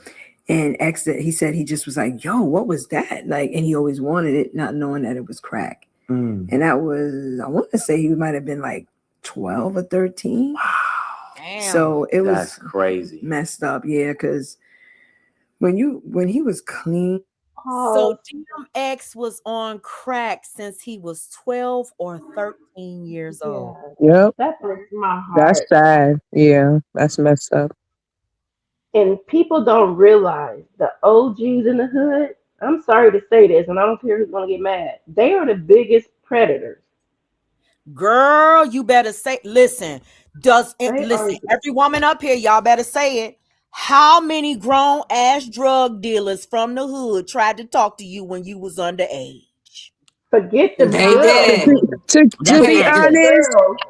Don't I've you get me talked to them started. at a young age. that's a That's true. story for another Yeah, day. that's a story for me for That's a another day too, whole nother honey. panel, And baby. you That's couldn't a even different walk But to through be deep, to get deep you into couldn't it, a even lot of walk those through the predators was messing with those boys too, in them little trap houses, getting them stuck in them trap houses. Oh, you better come on, Joy. It's You better. a Ooh, lot of Joy. boys that been traumatized because of this, and they can't talk about it. They can't talk about it. Yeah. I'm telling you, Yeah, I you know wasn't that. even you wasn't safe in the hood. A little girl walking to the bus stop. Them it wasn't Mm-mm. even the ones that was. It wasn't even the guys that you was going to school with that was selling it for them. It was the actual dealer It pulling was up on the them. side of you. It was them pulling up on the side of you. Like, you Let need a me ask ride? y'all: have y'all Baby. ever seen that movie with what's that What's that dude from Britain? Everybody love Easy. What's that dude Edris, name? Edris Edris, Y'all ever Elba. seen Idris that Elba. movie he did when he was the African soldier and he had the little boys and they Oh was yeah, and he had to get them high so they could kill people and stuff. he was graping them in that movie. He was doing Yeah. that to those. That's how they claim. That's how they make them stronger. What's the Butt name of that movie? breaking. That's Damn, I gotta look. But it was based in Africa and those soldiers out them young boys, 10, 11, and 12. That's what they were doing to Wow. him. That just went too much for me. Sorry, guys. Mm-mm. It's hard to get for shit like that to get swept under the rug now with the way social media is. Soon as an Yeah. older dude get texting a younger female, he going viral instantly. But back then, social media wasn't like what it was now, so nobody ever talked about or frowned upon it. It was just going on right under the noses of other grown-ups. Nobody gave a Right. damn. Right. Mm-hmm. Okay, let me play this. He was just someone else. He was just so because he was so smart. He was a genius. I'm not even just saying, like, he was such a genius that I hated to see such a drug take over him like that. But I always tell people that, well, one of the reasons why, like, I already was in Christ, but how I really, well, no, it's a lot of different reasons. There's so much here. I'm trying to stay like focused because it's so much different lanes Yeah. that but what really brought me really to Christ was because I knew that something wasn't right with him. Well, I should say I started walking with Christ. We be talking it, we a Right. believer, we playing around, like, but I literally, he used to come home, and it's still to your question about was you afraid that I was going to be abandoned and walk out? I was, but I never thought that that would actually happen. But I didn't want to be in that marriage anymore because Yeah, he I started saw to that, almost Joy. turn into my dad. He started to be very verbally abusive Mm. and angry for no reason. And I used to be like, "Is everything okay? Like, what's going on? Oh, you don't understand. You don't do what I do." Blah, blah, blah. And I'm like, "Okay, are you hungry? Yeah, I'm hungry. What the fuck you think?" And I'm like, "Okay, calm down." Like, you know what I'm saying? Like, the kids, I don't want the kids to hear this. Like, where are you mad? I'm not gonna start arguing with you for nothing. Like, I was always the balance. Sorry, but he started coming in, and I've seen this darkness on him. And his cousin was like, "Yo," because his cousin lived with us, and he was like, "Yo, is it just me or like my cousin when he come in? It's like this dark feeling that he brings." And I said, "Yes, you feel that?" So my youngest son was 14 at the time, and we had a big falling out for nothing. I mean, the arguments, he used to try to push me, and I wouldn't allow him, but he would do a lot more yelling, but it would sound crazy behind closed door, if you're on the other side of the door, because his voice traveled. And I came out, I used to act like it was nothing. I was clearly in a verbal abusive relationship at this moment, at this time. But I went out, the nannies is there, and everybody looks like they were like, "Oh my God, is she okay?" And I goes into my son's room and I said, "Are you all right, son?" And he's doing push-ups. He's 14, same age that happened when I got abandoned. And I said, "What you getting them guns? You getting them big?" And he looked at me and he said, "Yeah." He said, "Because he said, I'm getting big so that way I can kill my father when I get strong enough." Because the way he's talking to When I heard her say that, Mm. baby, when I first heard her say that, I'm like, as a mother, that's your time to make that decision. Because when you hear your son say some stuff like that, shh, baby, So it had to been more than verbal then for him to feel like I want to kill my dad. ain't no telling what they saw. Yeah, she keeping it Just Yeah. like Right. ain't no telling what she saw. Just like it ain't no telling what DMX saw. That's what Mm-hmm. they talk about. Generational curse. It's the Mm-hmm. same from generation to generation because her daddy wanted to kill his daddy. Yep. Yeah. So it's kind of Did like y'all the same thing over and over and over again. did y'all see him when he was on Ayana? The son was still on that type of vibe with his daddy to the point that DMX had to walk off. Because at this Mm-hmm. point now Yeah. you're looking at your son. Yeah. He's not a little boy no more. That's a Yep. man. Right. And that Yep. Mm-hmm. boy was physically ready for his daddy at that moment. Yep. And DMX just Yeah. left. Yeah. Because Like, oh, he had a controlling temper, and he never even, went and got the help or therapy that he need. He never changed who he was. He was like really into God. He was. I'm gonna give him that, but Yeah, he but never changed who he was from leaving. He left this world being the same person that he was his whole life. and he That's what I'm stepped trying to out say. on her a lot. You see all them Yes, he outside did. children. Cause I And knew him. he couldn't help but We parent we other didn't even know children. he was married.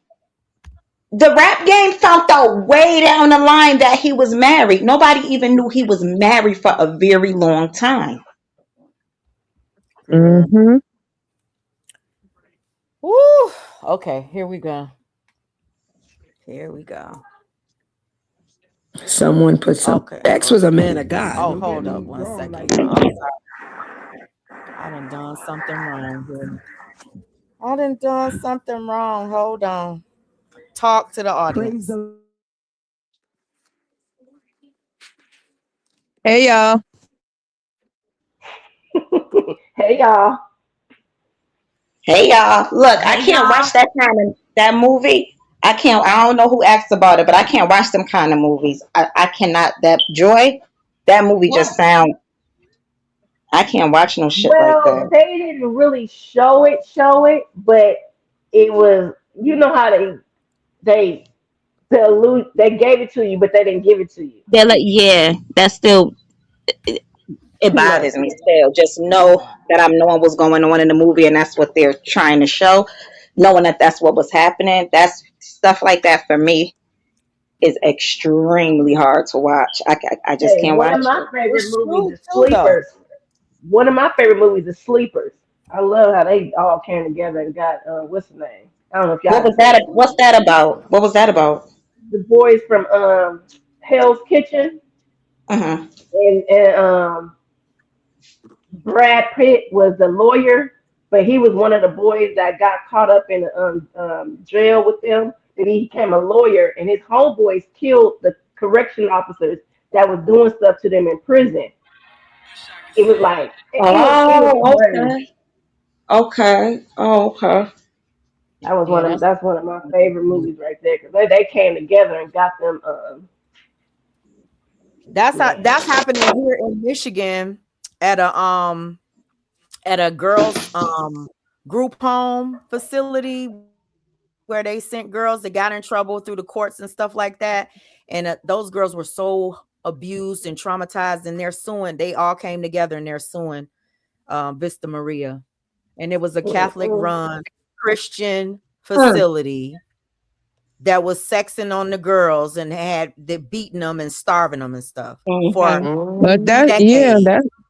Then, that happened. then they say that's what happened. To that school, the school in Africa that Oprah had. Was it Oprah? Hmm. Yep, that's why Mm, she walking around here looking like a lizard, like the rest of them fools. Come on now, Joy. Yeah, because mm. some of these kids end up in the system and they get treated worse in the system than And they, when they yep. was at home, for Then they real. did. Yeah. Mm-hmm. Mm-hmm.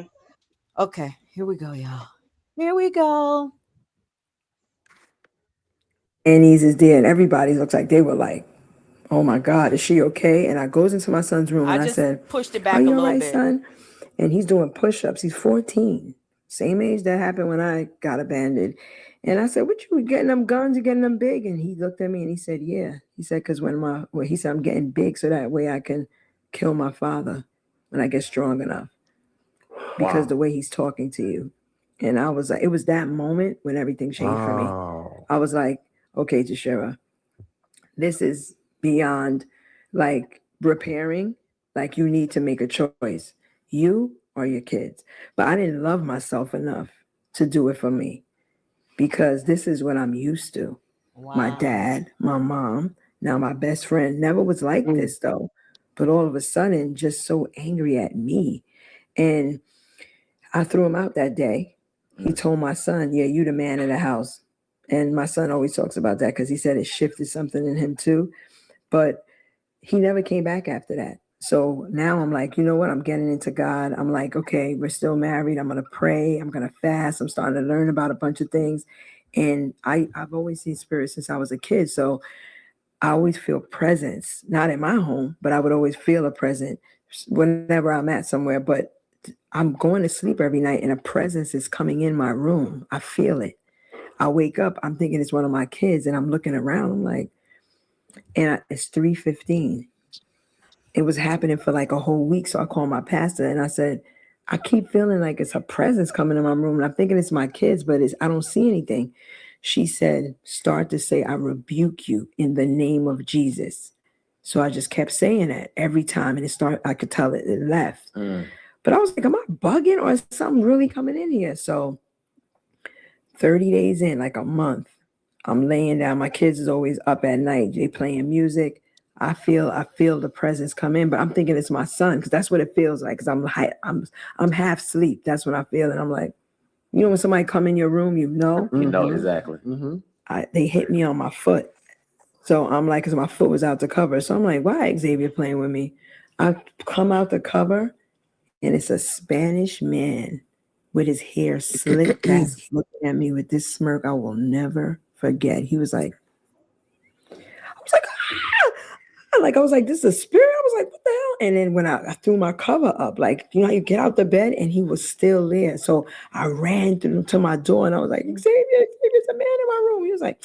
He said, you ran in my room and there's nothing there. He was like, come on, Ma, you saw a spirit? I said, no. It looked like I saw him clear. I was like, this was a man. Like, and then we started thinking, I was like, this is the dead of winter. I'm on the second floor. You would have heard the screen open. You would have heard him jump out my window. I said, this was different. I called a pastor. She said, I'm coming up with a prayer warrior. I'm not going to tell her nothing. I'm just going to come up and we're going to pray. She came in, this old woman. She just came. Hi, how you doing? My kids was in school. She said, let's hold hands and pray downstairs. When she was finished, there's this big picture of me and X on the wall. She was like, is that your husband? I said, yeah. She's like, she looked around. She said, there's a woman that he's with. She said, are you with him? I said, no, we're separated. She said, there's a woman that he's with. She sent a warlock here. Wow. I was like, do y'all hear that? She sent Yeah. she sent a warlock to her bed. Let's keep listening because this whew. What is a warlock? She said, it's a Hey, head witch. Shameen. I said, why? We're not even together. She said, because the power of a praying wife is there's no prayer like that. She said, and they want to put fear in your spirit so you could stop praying for him. Because I was praying, bind us together. You know what I'm saying? Come against any evil spirits. Like I was praying, fasting, turning down my plate. Like, you know what I'm saying? And they were mad. They said, "Nah, we got to shut her down." Because you were still invested. I was still invested because I was like, okay, maybe I could deal with it this way. Everybody's telling me that, God is the strongest. He's the highest. He's this and that. Prayer works. You know what I'm saying? Because it was early on in now I'm a prayer warrior. Like, you know what I'm saying? Like, you can't play with me. I'm ready. Like, what's up? Like, so when that happened, though, I was like, listen, they will never be able to come back here. Read Psalms 27, 37 and 91 for 30 days. She said they will never be able to walk back in this house because it was like one of those like caster projecting. Yeah. And when I tell you that was the beginning of my power in God, I stopped eating for 30 days and I just did water. If I felt faint, I'll drink a little orange juice. I was walking my house over my kids. I got oil. I was like, you can never. I mean, when I tell you, it was like I was fighting. But the thing is, right then and there, though, I realized that he really was in too deep. And my responsibility as a mother is to protect my 4 kids. They were small. They were like, I had my daughter was maybe like 4 years old. So I said, God, I'm not fighting flesh. I'm fighting spirits. And I know what I saw. So I got to pray that you got your son, but I got to protect my kids in this house because he wasn't in it. We weren't even together. We weren't even speaking because he wasn't who I fell in love with. He wasn't even himself. But even then, you would still could 10 toes down. So I was like, I'm going to do it from here. You see, I'm still talking. He gone and I'm still holding him up because absolutely. I know what happened and I know the devil's real. Now you got, your relationship that you're going through, you having kids, you still building this family, you going through this toxicity, this verbal abuse. And you also know what your mom did. So even though at some point she walked away from the family, she still has 7 kids for your father. That's right. So these are women that were committed to the relationship at some point, right?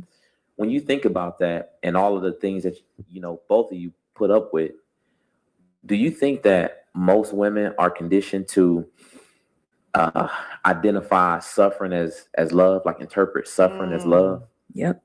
Because mm. when you don't know anything else, you Mm. identify that as a part of love.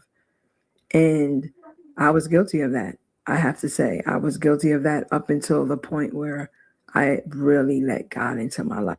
That statement is not only true in marriage, it's true in every relationship.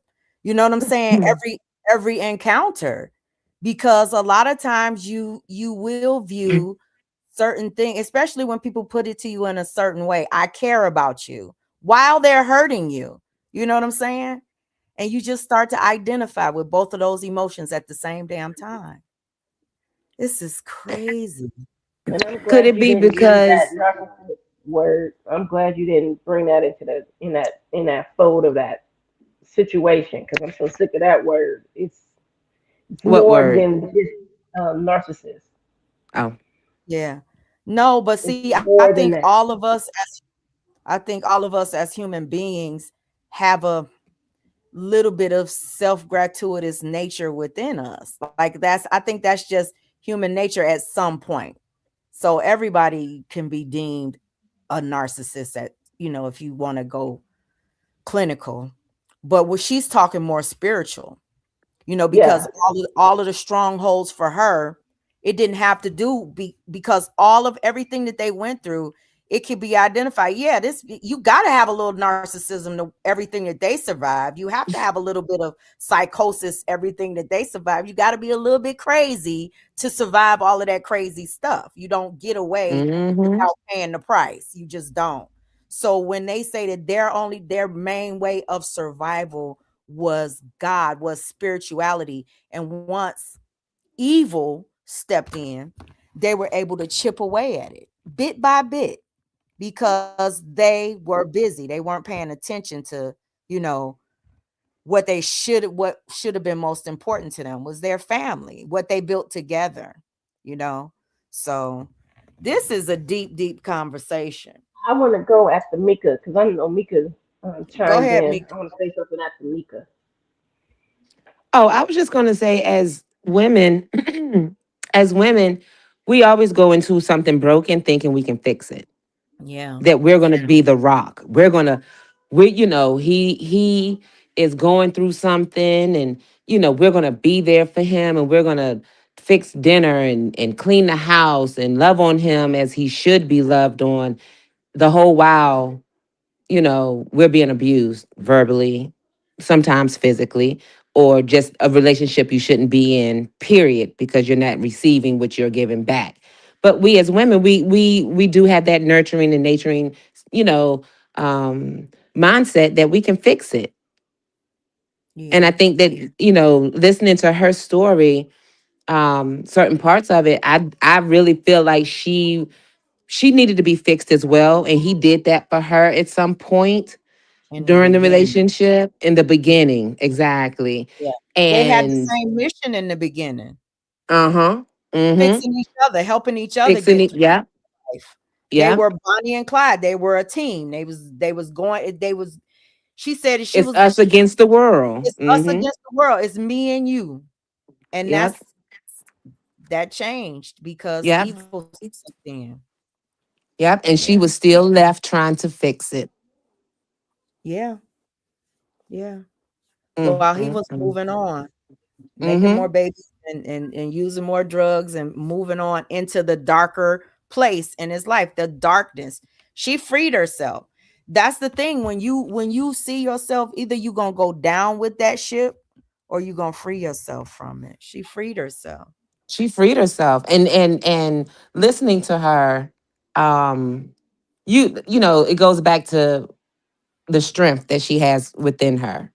She's a strong minded, strong woman. Yes. That hearing her story, if it was to turn out that she stayed with him until the very end and endured, you wouldn't hear. I wouldn't hear that from her. You know what I mean? Like Yeah. it was just listening to her. You knew it was a time that was going to come where she was going to say enough is enough. You're not going to. I'm not Yeah. doing this. She Yeah, was but gonna No, put I that was her the kid. strength that her She was real strength gonna, was what wouldn't allow her to stay, basically. I think her exactly. kids though, she takes pride on being a good mom and not doing her kids the way her parents did her. So I Yep. think for the sake of her kids, she wasn't going. That's where she drew the line Yep. at. And I think she's an amazing woman in general. Yeah. You know how And many women won't do that? yeah, Yes, yes, Mika, yes. She's definitely put Hmm. up with a lot of shit, and yeah. yeah, she's definitely taken in a lot of shit. And she And said in she the would have continued to she would have continued to ride. She rode with him to the wheels fell off. Right. And if he was still here, I feel like she would have still weathered that storm with him, but not if it meant putting her kids at risk and putting them second to his bullshit. Right. Mm-hmm. right. Right. I Yeah. respect it. Yep. I do too. I Okay, just y'all want want to to ask, what is Mhm. the whole thing about the Arizona thing? Because that's where he retreated to in his last days as well. Even though they moved out there before, that's where he stayed. And Kanye went to Arizona too once he got into his religion bag. I just Mhm. want to know what's the correlation with Arizona to their mindset when it comes to that. I Well, think you he know, has a background. Arizona, from what I understand, is a spiritual grounding place. Yes, a healing. Okay, I It's a think you okay, were saying healing. thank you. healing. Yeah. Yeah, I Yeah, never knew it's that. Okay, yeah, and I think a Supposed to lot be of wow. something people. about the bedrock and the energy and all of that stuff. I lived in Yes. Sedona for 2 years. Mm-hmm. It is supposed to be something about that. I've never Yes. looked into it though. They go to Mm-hmm. Arizona, the real, where they do the good healing and all of that stuff is like Bali, but that's expensive to go to. So, I think Arizona would be the And place you got the that Navajo Indians. Yeah. Is Indian is deeply rooted in the Native American um, history, and it Arizona is supposed to be a good spiritual mental retreat. Just being there, I think, is amongst other things probably, but I know Arizona is, yeah, it's a special place supposedly. Okay, I didn't know that because I just know it when Kanye went, and I know that was the last place that DMX was, and he was in a happy place. I remember when he was on the verses acting like an old ass uncle because he had to pee. He like, listen, I can't do the next song because I gotta go pee, and he just ran off the set. I just felt he was back into who he was, and I think that's Mm, where his ex-wife she reminds me of DMX. She has that same energy and playfulness. You know what I'm saying? Even though they went through this dark storm, but she's a great, like y'all said, she has a great personality. yeah, she does. Definitely does. Okay. Back to the audio. Okay, here we go. And I experienced a love. I don't want to get emotional. You fine. There is no love like God's. He turned my life around. He showed me what love is. He fought my battles without me even having to move. He came in like a flood and he flushed out my enemies. He turned my kids, they were suicidal thoughts. Ooh. My daughter, my son lost all his courage of who he was, his self-identity as a young black man because his father left him and it was public and everybody knew. So he felt ashamed, he felt worthless. And I had to work on them. And it was like me and God together. But it came with sacrifices. Mm. And we gotta choose what we want in life. And when I read that scripture about being in this world but not of it, I wore that. I said, God, I want that because this world ain't got nothing for us. It hurt us. It hurt me. These people that you put in our lives as parents, we lucky to get a good one, but they just as flawed as us. They don't know no better. They just doing life, and that's why I Somebody wanted to say something?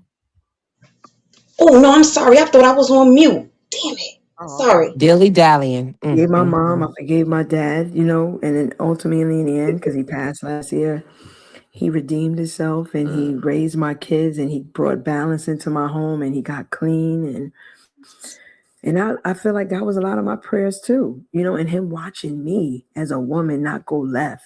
Mm. You know what I'm saying? He was like, daughter, I don't ever want to see you go through what I went through. And you have God in your life too. And you raising these young men to know who God is.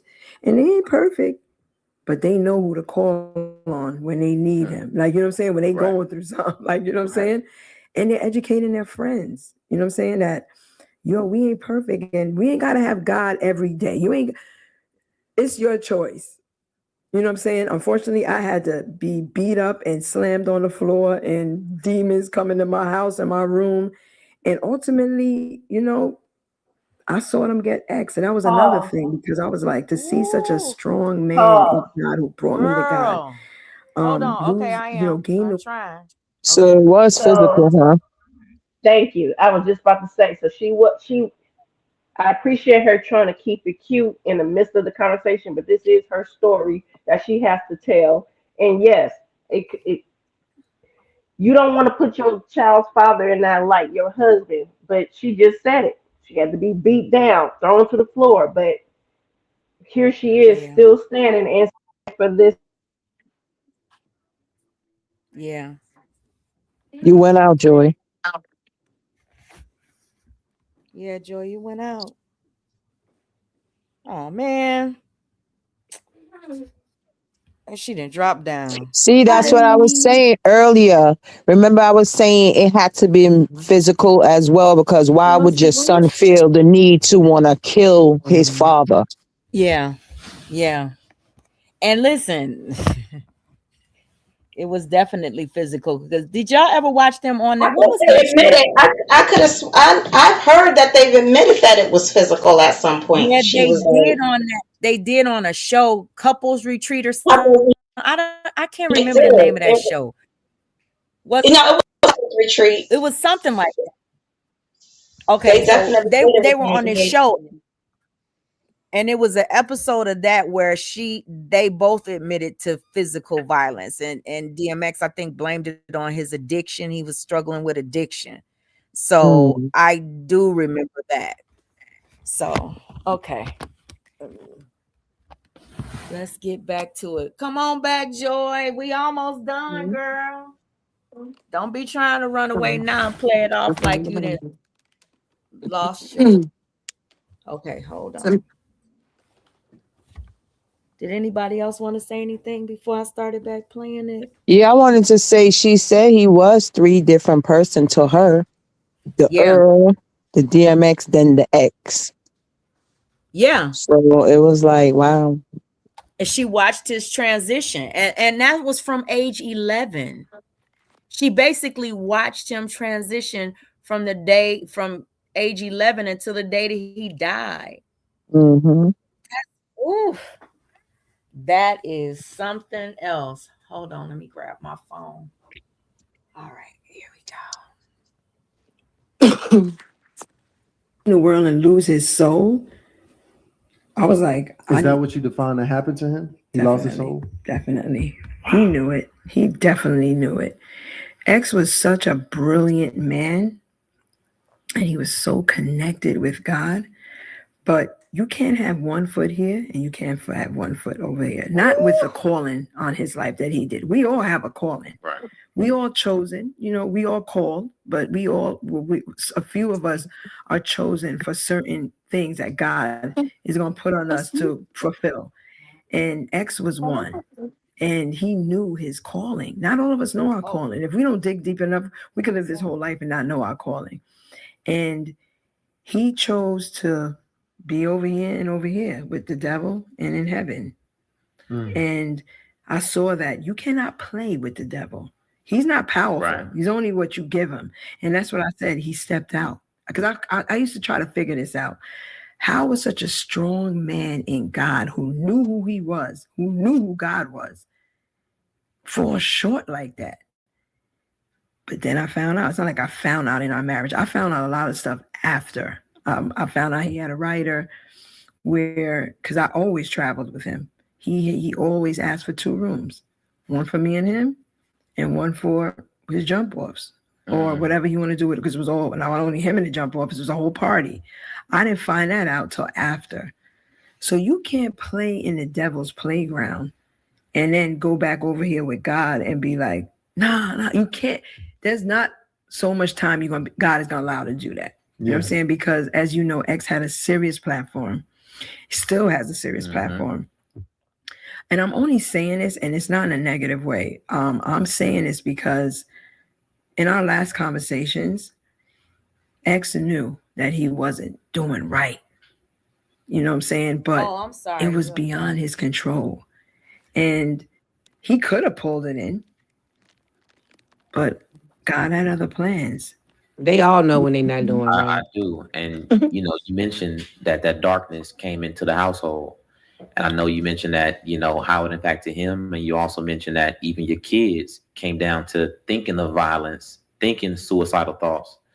So, and that's just how darkness works. Like once it comes in, it's gonna have an impact on everybody that, it touches.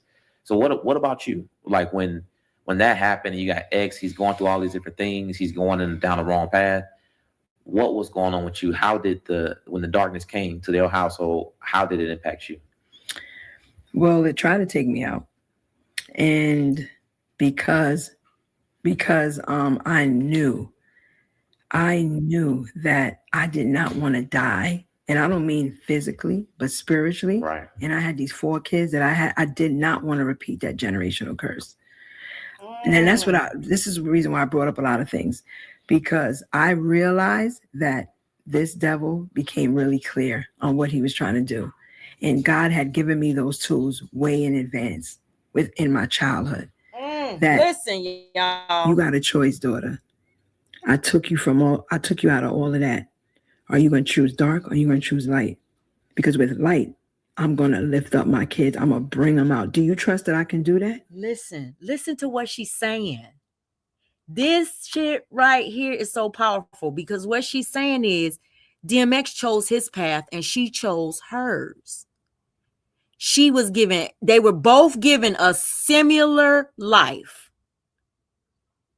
And he introduced her to Christ. He introduced her to Christianity. He was stronger in his faith than she was. But God prepared her at a young age. This is powerful. Powerful. Man. Yeah. Okay, here we go, y'all. Tashira Simmons knows the truth. I had to kill her. I had to give her a funeral because she took over my identity. Sorry.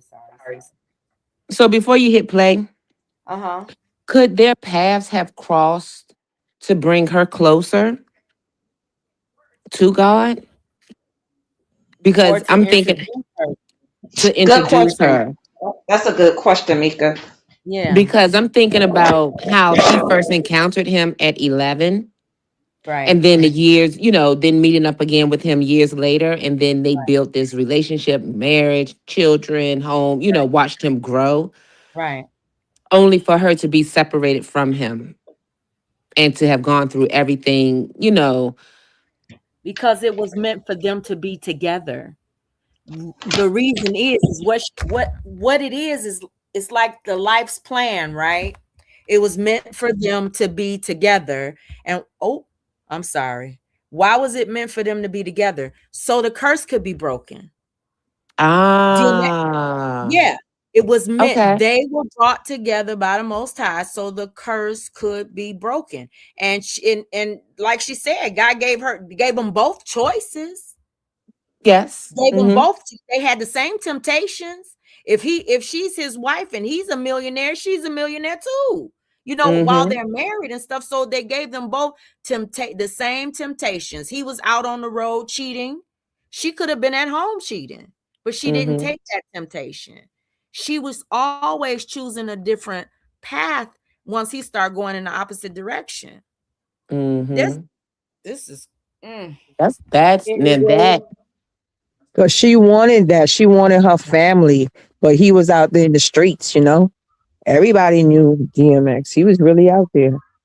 And when So she said he talking on this interview, something else she says that's powerful as well. And somebody else would take that, as shade because there's so many women out here that feel like they gotta flaunt their bodies or they coochie areas or be permissive, whatever the fuck you want to call it.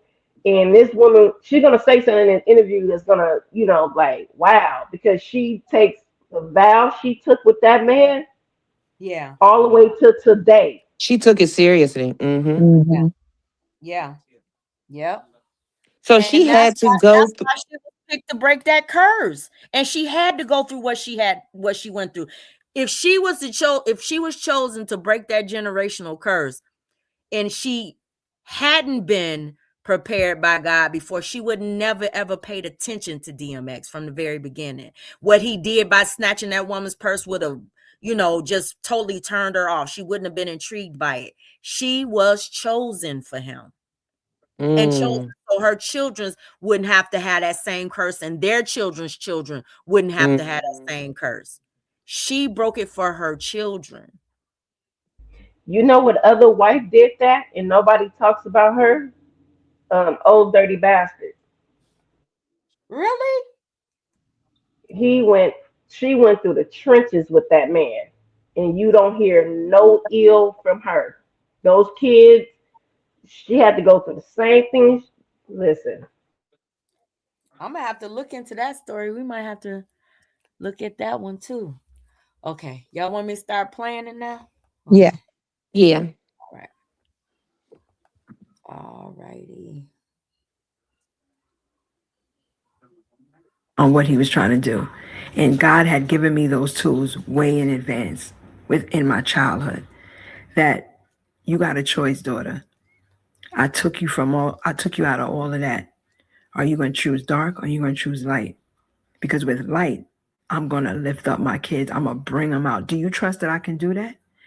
So what I had to do, and this is why I made this book, I had to die to my flesh and allow the spirit man to totally 100% thrive within me. And I was the light for my children. I had to not only talk it, but walk it. And my son say to this day, Ma, ain't nobody like you, Ma. Like you walk your walk. Like I see you. Like I hear you. I hear the music. I hear you going off in your room. Like this is what I did. I chose to stay in the light. That's what I chose to do. I chose to, the strength that I had surpassed all human understanding. It says in the Bible, it Mm-hmm. talks about, because I remember my sisters and them, because I was about to lose my house that I'm still in today. And I want to say this real quick because the battle, the darkness was all around me. It was trying to rip me to pieces. X cut me off of money because he said, all right, if you're going to try to live without money, then I am cutting you off. And because I was so shameful about, like, embarrassed about, you would do that, even though we have kids. I started to be more with God. And these marshals came and gave me a 72-hour notice. And he said, you DMX's wife? And I said, yeah. He says, house, what's going on? I was like, it is what it is.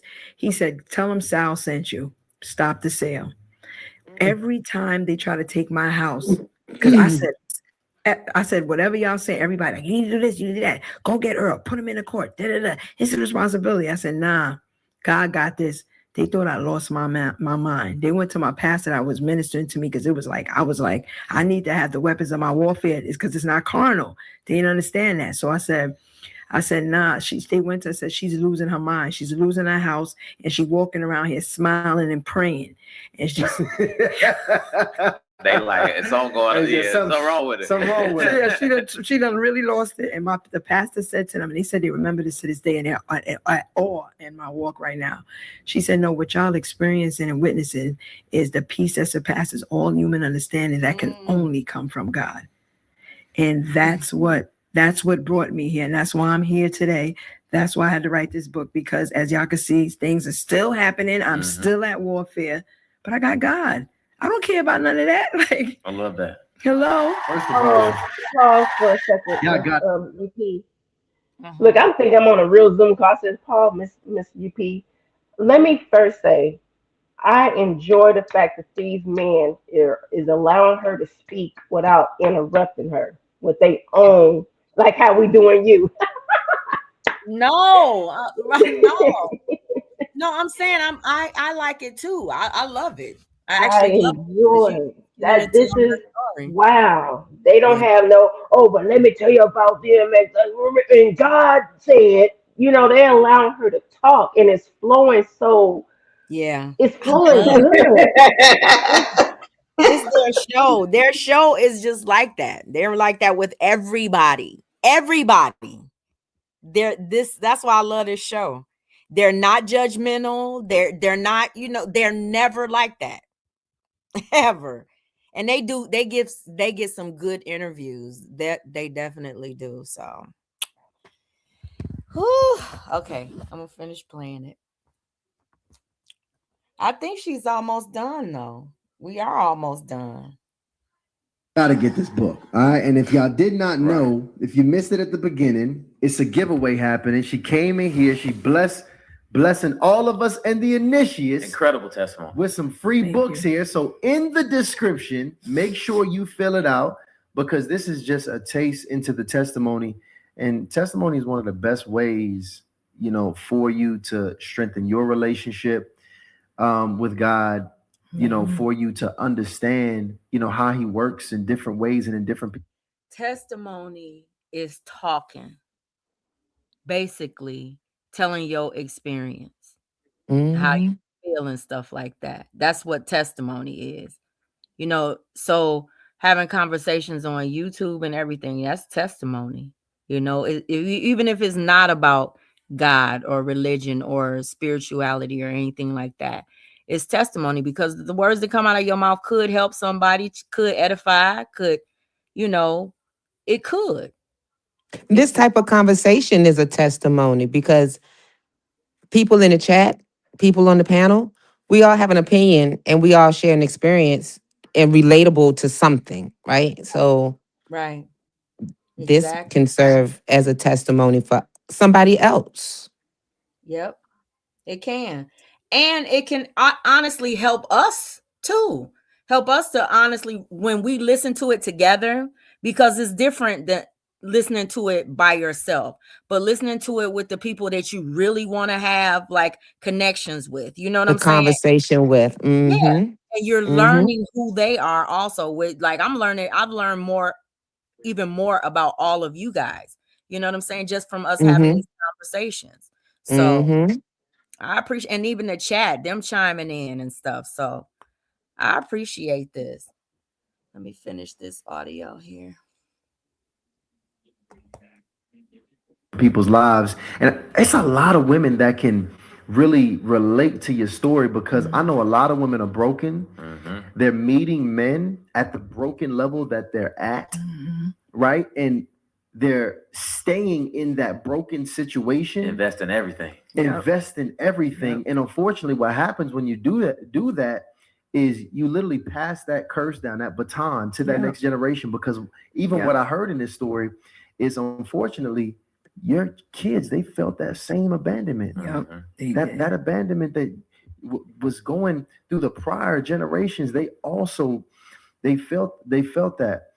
And as much as I love DMX for with just my experiences and what I had, we all have to you have to look holistically at the story and learn the wins and the losses and the mistakes that they made, because we can't make those same mistakes. Nope. We can't make those same mistakes. And he made some major mistakes again. I love how you broke it down. You can't play both sides of the field. And it's so dangerous. Many of y'all better be lucky that a lot of y'all are where you at financially. Because if you were to get, you're being protected by not getting the money and the fame that you probably want. You're not ready. Because if you get it and you're not ready for it, this is a classic story of what can potentially happen to you. And I'm really just proud of you. Yeah. And how you handle That's that, because the powerful level of too. Pause, trauma Rex. Can you that you pause real experienced quick? throughout your life and Oh. childhood. When she said that her kids went through suicidal thoughts because of what has been happening on the internet, it based on their father. I sat here and thought about that when Amy Lucci did that to Dwight Howard with that big bag of crack coke, whatever the hell that was. He still have children. Children Mm. are cruel. The world Mm-hmm. is cruel. So just imagine what those children are going through right now because one woman that only been with one man for 14 months, this woman been with DMX half her whole life and did not expose this man for anything. Yeah. Children get the worst end of this celebrity stick. And I never knew her. I knew the son was upset with his father, the oldest boy. But now to know that her Mhm. kids have suicidal thoughts behind all of this craziness, that hurts my. That's you see why I don't say too much on this internet. I have kids. I'm not the biggest YouTuber in the world, but I'm the smallest. But I wish a nigga would with mine, and I'm not putting mine through that. Saying that over here because you know where you know what community we from. We gonna get on away from that because what you say you No, don't no, want no, to no, no. Okay, I get it. like, No, I'm okay. thinking. No, it wasn't about nobody else. It was just I the know thought I'm process behind it. Because sometimes you gotta keep your household quiet because it's things of that nature. And I never knew right, her kids went through that. And I was just thinking right. about the Dwight Howard situation. Like, why would you put that bag out there? Now these kids are gonna be good school, bad school, private school. They're gonna be fucking bullied because of that. Mm-hmm.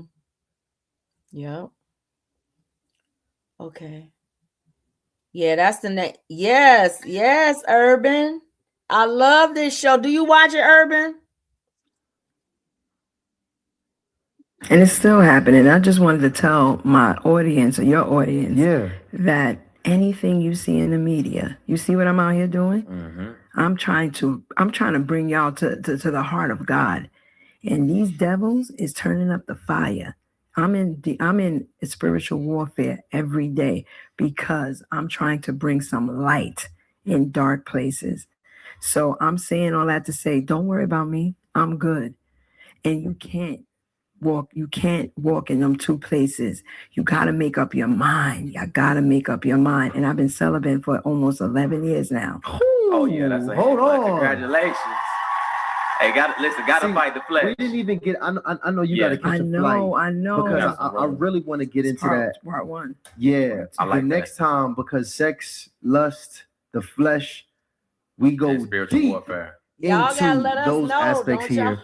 So that I want to get into Yeah. that too because I think you also hinted to sexual addiction that you had, Yep. also X Y'all, had, Yep. that you had to overcome. y'all better let me know y'all want that part two because I was gonna ask the ladies because I'm gonna send I y'all would some love link.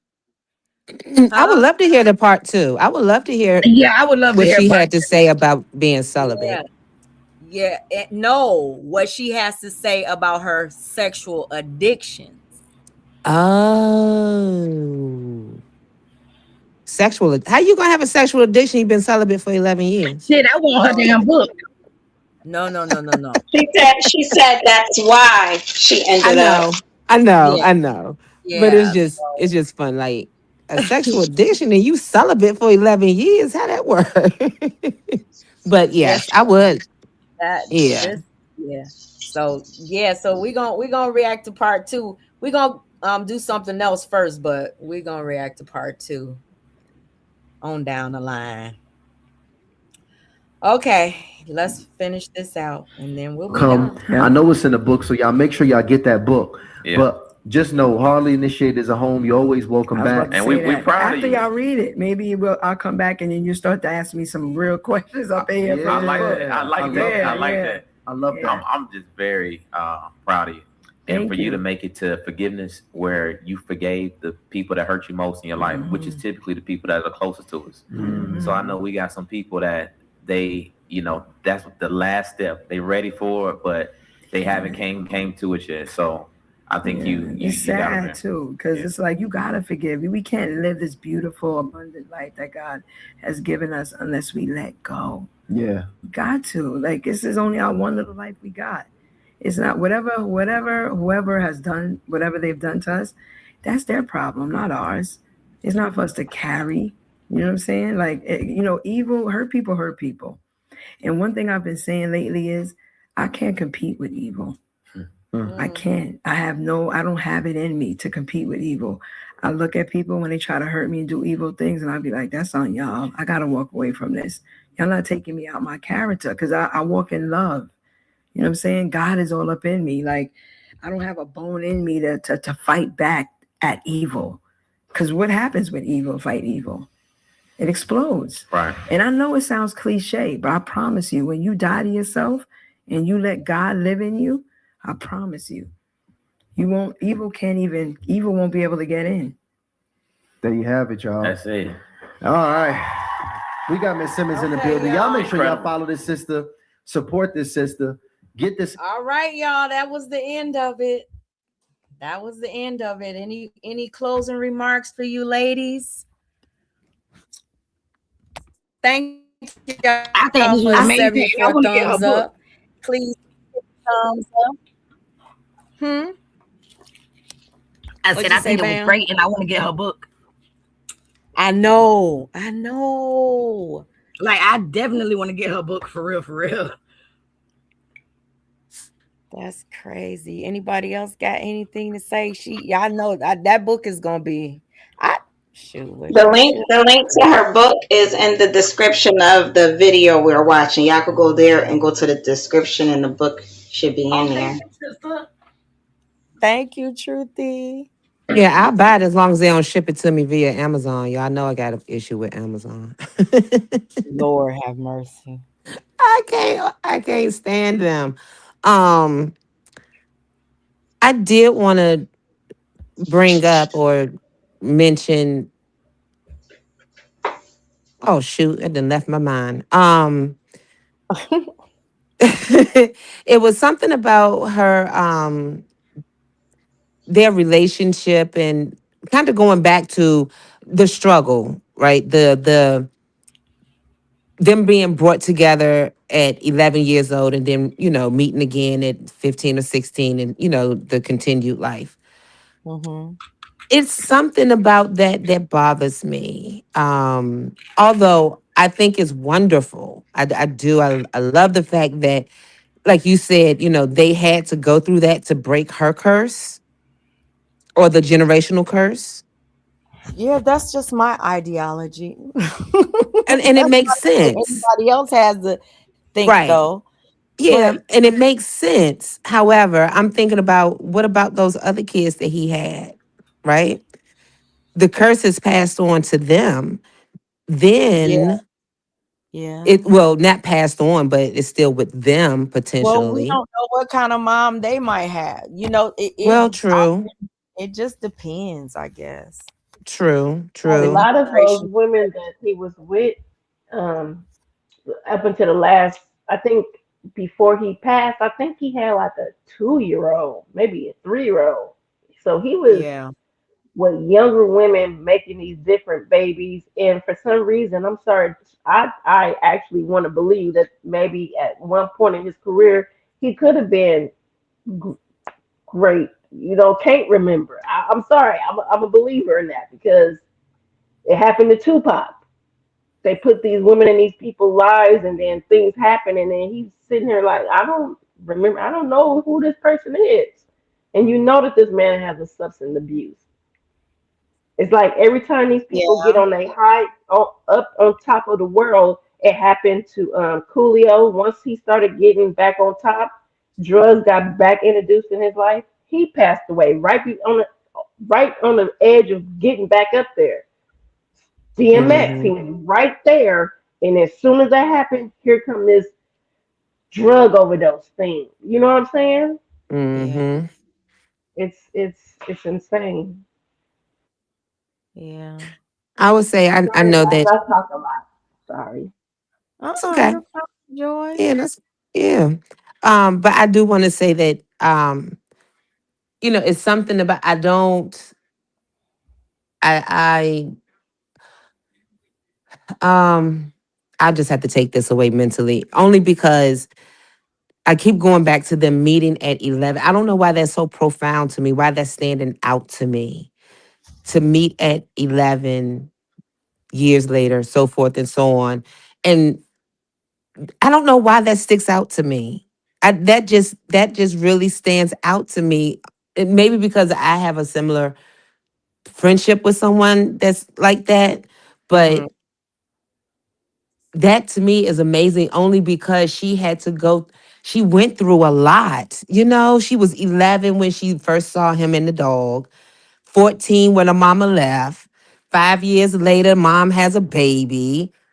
Mhm. Then she finds out that, just her story alone, then she finds out that throughout the years that mom left to go be with her step granddad, kicked grandma out the house. I mean, it's like her story. But remember, Mika, social Mhm. media didn't have kids locked in their rooms all day. They was actually going outside, looking in people's You know faces. what, Joy? That is so true. Yeah, she said that she only had access even on the live stream. I mean, on the interview that they did. She said that she only had access to 5 stations on television. And she would go outside and watch, look around outside and Look, be entertained yeah. by You outdoors. probably did see that little bald head little boy, because DMX is short. So he was probably short back then too. So every time she seen him, he with this dog, like, oh my That God. is so true. That is so true.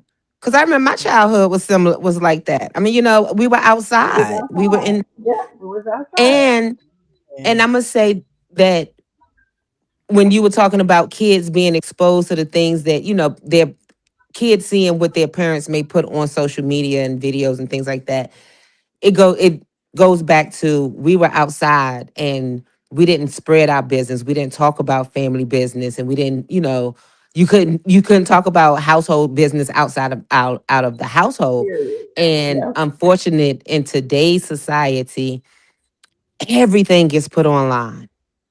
Mm-hmm. Everything.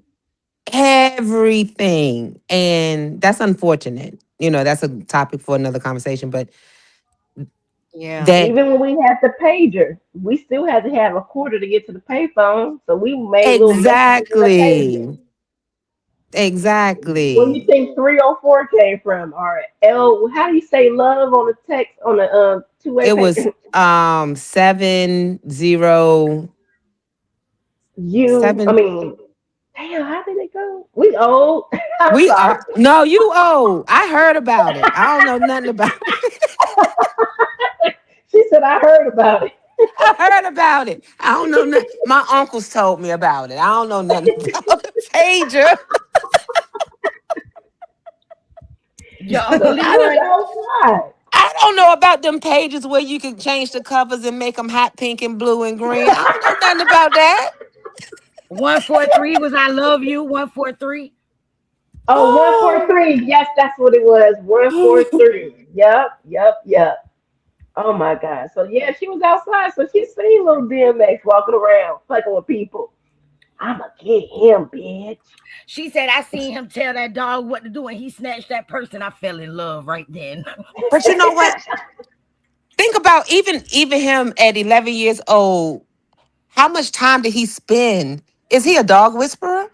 Because how much time did he spend with this dog to train this dog to snatch a purse Right. The dog didn't at snatch the purse, 11? Mika. He did. He told the Oh, dog to he sit did. the lady. And he No, snatched the that the purse. dogs No, the No, the dog dog snatched the snatched the purse. purse. Yeah. Wait, the dogs. dog snatched the purse? Yes. Yes. Man, I'm On the finna go home. command. Y'all tripping. Mm-hmm. I mean, Man, come back on, in that. the day, dog training was the shit back in the day. Back But at then, dog 11 training years and chicken old, coop fighting. Bitch, bye. at You 11 make years money old, off that shit. Oops. at that age, you have to have some sort of command and authority at Owned the 11 dog. years old to All to he tr- had was his dog and his oh that's well, what yeah, she and his said. That's grandma. all he well, no, she said that in his life, even his grandmother raised him, but the streets raised him. Somebody gave him crack at 12 years old. You know what I'm saying? Like, so yo. Right. Was his parents on drugs? Did they ever say that? Was they on Where drugs? y'all going? Everybody just leaving. Ain't nobody saying good night. I ain't going nowhere. I'm right here. Yeah, I'm here too. They Oh, just Mika all and fell Truthie off. just I'm like, bumped. what the hell they Joy, doing? everybody just left. They Somebody just keep left us knocking like, me fuck y'all. off. Okay, we done. Bye. It's a monitoring spirit that keep knocking me off. Y'all, listen. No, I mean, because a takeover spirit coming. No, it's not. This was a They good didn't one. drop down. They Yeah, didn't this was drop down. definitely, this was I said they awesome. didn't all left. Maybe that's why his mom dropped him at the group home and never went back for him. He probably was a lot on her, bad little goddamn kids. Yeah, Does that's he what talk she about said. his mom in his book? Yeah, she said she talks. Does he talk about his mom in his book? Yeah. Mm-hmm. I didn't read. I haven't read DMX's book. I don't know. Hmm. I wonder. But listen, y'all. I enjoyed this live. Did you guys enjoy this live stream? I most certainly did. Yes. I did. Yeah. I most I I want to certainly thank did. did. you, ladies. Icebreaker before we get off the live. Icebreaker. Who would You y'all can't do it at compare? the end. Yes, you can. No, No, you you can't. can't. Oh yeah. Um. Weirdo. Anyway, before we get off, who will y'all compare DMX to in today's world? And then we can leave. Give the people something to talk about after you end the live, and they can talk about it afterwards. In today's Compare world, as a rapper or a person. As a rapper, Shit. You say what now? What was the question? who would you compare DMX to today in today's rapper? Like, what would your Nobody. damn? Okay, that's a yeah. good Nobody one. on the front scene, maybe in the, You Fifty maybe Cent can't is called an compare him to ice nobody. closer. You can't. You can't compare DMX to nobody. Okay, that's a good answer. That was like a one of a kind. Like, I haven't heard in the years, even when he was alive, of another upcoming rapper that had his similar style or and anything. Yeah, he Proofy was one of said a energy. Proofy kind. Another thing Proofy is, Proofy's in the chat and she said Scarlet. Who is that? Y'all don't know Scarlett, Who? the Welcome to New female York. rapper, that female rapper from New York, Scarlett. She said Yeah, Scarlet. who? Oh, I thought she said Scarlet. Scarlet. I was like, who is No. Scarlet? She Scarlett. said, "What the fuck I look like I don't know telling who you that good is. morning? I'm from New York." That's my girl right there. Yeah, well, Scarlett. No, So that's a I No. don't know. woman. Most rappers Nobody. today they not taking crack though. They're using lean and they doing perks. They not doing crack. They're doing no, they're doing fentanyl. They're doing meth. They're doing way more than Okay, what I'm just DMX saying. was doing. I'm just saying. X gonna give it to him. It's You better gonna say give it that to 'em. shit. Oh Lord. He gonna make it stop, Okay, All right, y'all. I drop. appreciate it. We're gonna draw strings to see who channel is gonna be on next, and we gotta So have our topic. I Thank you, do Elder. I do have a question. Does anyone in the chat, male or female, even on the panel, do you see yourself in this woman? Do you see any parts Yes, of A lot. I do. A lot. Absolutely. is there something that we all individually, could draw from and say, you know what? That inspired me. Because I think that, this type of conversation is should be designed, well, not designed, should be, but is designed to bring awareness and promote positivity, for a male and or a female, but Absolutely. definitely because of And her there, I mean, Oh story. shit. We could no. just look at their stories together. Like Exactly. their stories together is just something that should it be and should have been and now is being recognized and people can take from it and figure out if people are currently going through it, it's something you could be like, well, maybe that's a way out for me, or maybe they could take something from this to help their situations, or even old situations that they've been through that they still Yeah. haven't got over or something. Yeah. Yeah, Yeah. it And can I draw them appreciate her. closer to their source of, acknowledgement of God or whatever religion that Right, they're in. And, exactly.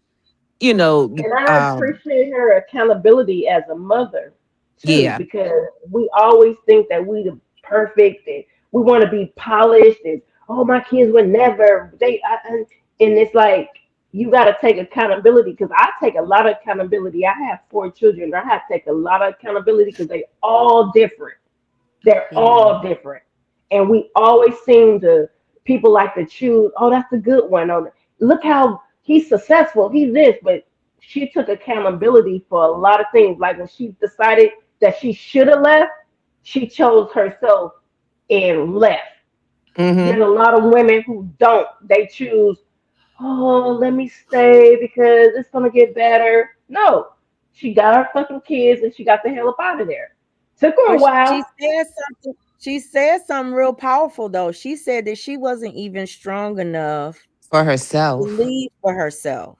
Yep. She said that her love for her children was stronger than her love Then for she herself. loved for herself. Yep. Yep. So But she chose her children, and that was Mhm. really powerful, really but as a powerful. mother, isn't that a mother's love Yeah, that's a mother's love. to do it for my child, my Mhm. children, opposed But to I have to step but at the aside? same time, Mika, remember she didn't have that. She had it Yeah, for a little And while, and because then her she mama didn't up and have left. it, yep. But because she didn't have it, she recognized that somebody should have for Right, her. right, Mhm. right. And she gave right. it to her kids, something that And she she, didn't have. yep, Yep. yep, She didn't want to abandon her kids. yep. She didn't want her kids to feel that feeling of abandonment from her, but they inevitably felt it from their dad. They still felt it, just like she felt it from one parent. They still felt it, Mm-hmm. But in Right. the and it end, was you even she Max's started fault. feeling it towards both parents because her dad started tripping on her too. Yeah, yeah, yeah. And Yeah, I like she this. didn't want her kids to feel that way, and that's yeah, that's a mother's love. Yeah, Right. Yeah. absolutely. Choose your children. So You know whew. what? No, I was about to say something so disrespectful, and I said nope. I was about Keep it to that quote way. somebody. I was about to quote somebody. Somebody said something, and you probably know what I was about to quote. It had something to do with kids. I was about to say something so stupid, but Uh, I'm glad this is live, so let me be quiet. Uh-uh. I don't even know what Keep you it to yourself. Keep it to yourself. And keeping it to I don't even myself. know. I'm trying to figure it out. Okay, I yeah. do have one more Okay, question. mhm. I ain't gonna hold. I don't want to hold y'all, but I have another question that's been in my brain, and I can't let it go. When it comes to her switching from being a Muslim Mhm. to being a Christian, I believe that religion speaks to a person, right? It's not Mhm. always what you're raised in, but sometimes other things resonate with you and speaks to you, and people are drawn to it. Right. But and I am going to buy her book because I don't know if she talks about the religious aspect of being raised Muslim, Mhm. and going into Christianity. But Mhm. is it, without me reading the book or knowing anything? Do you think it's the reason why? Well, I understand why she switched over to being a Christian. But do you think it was easier for her to do that because of the family dynamic of what she experienced?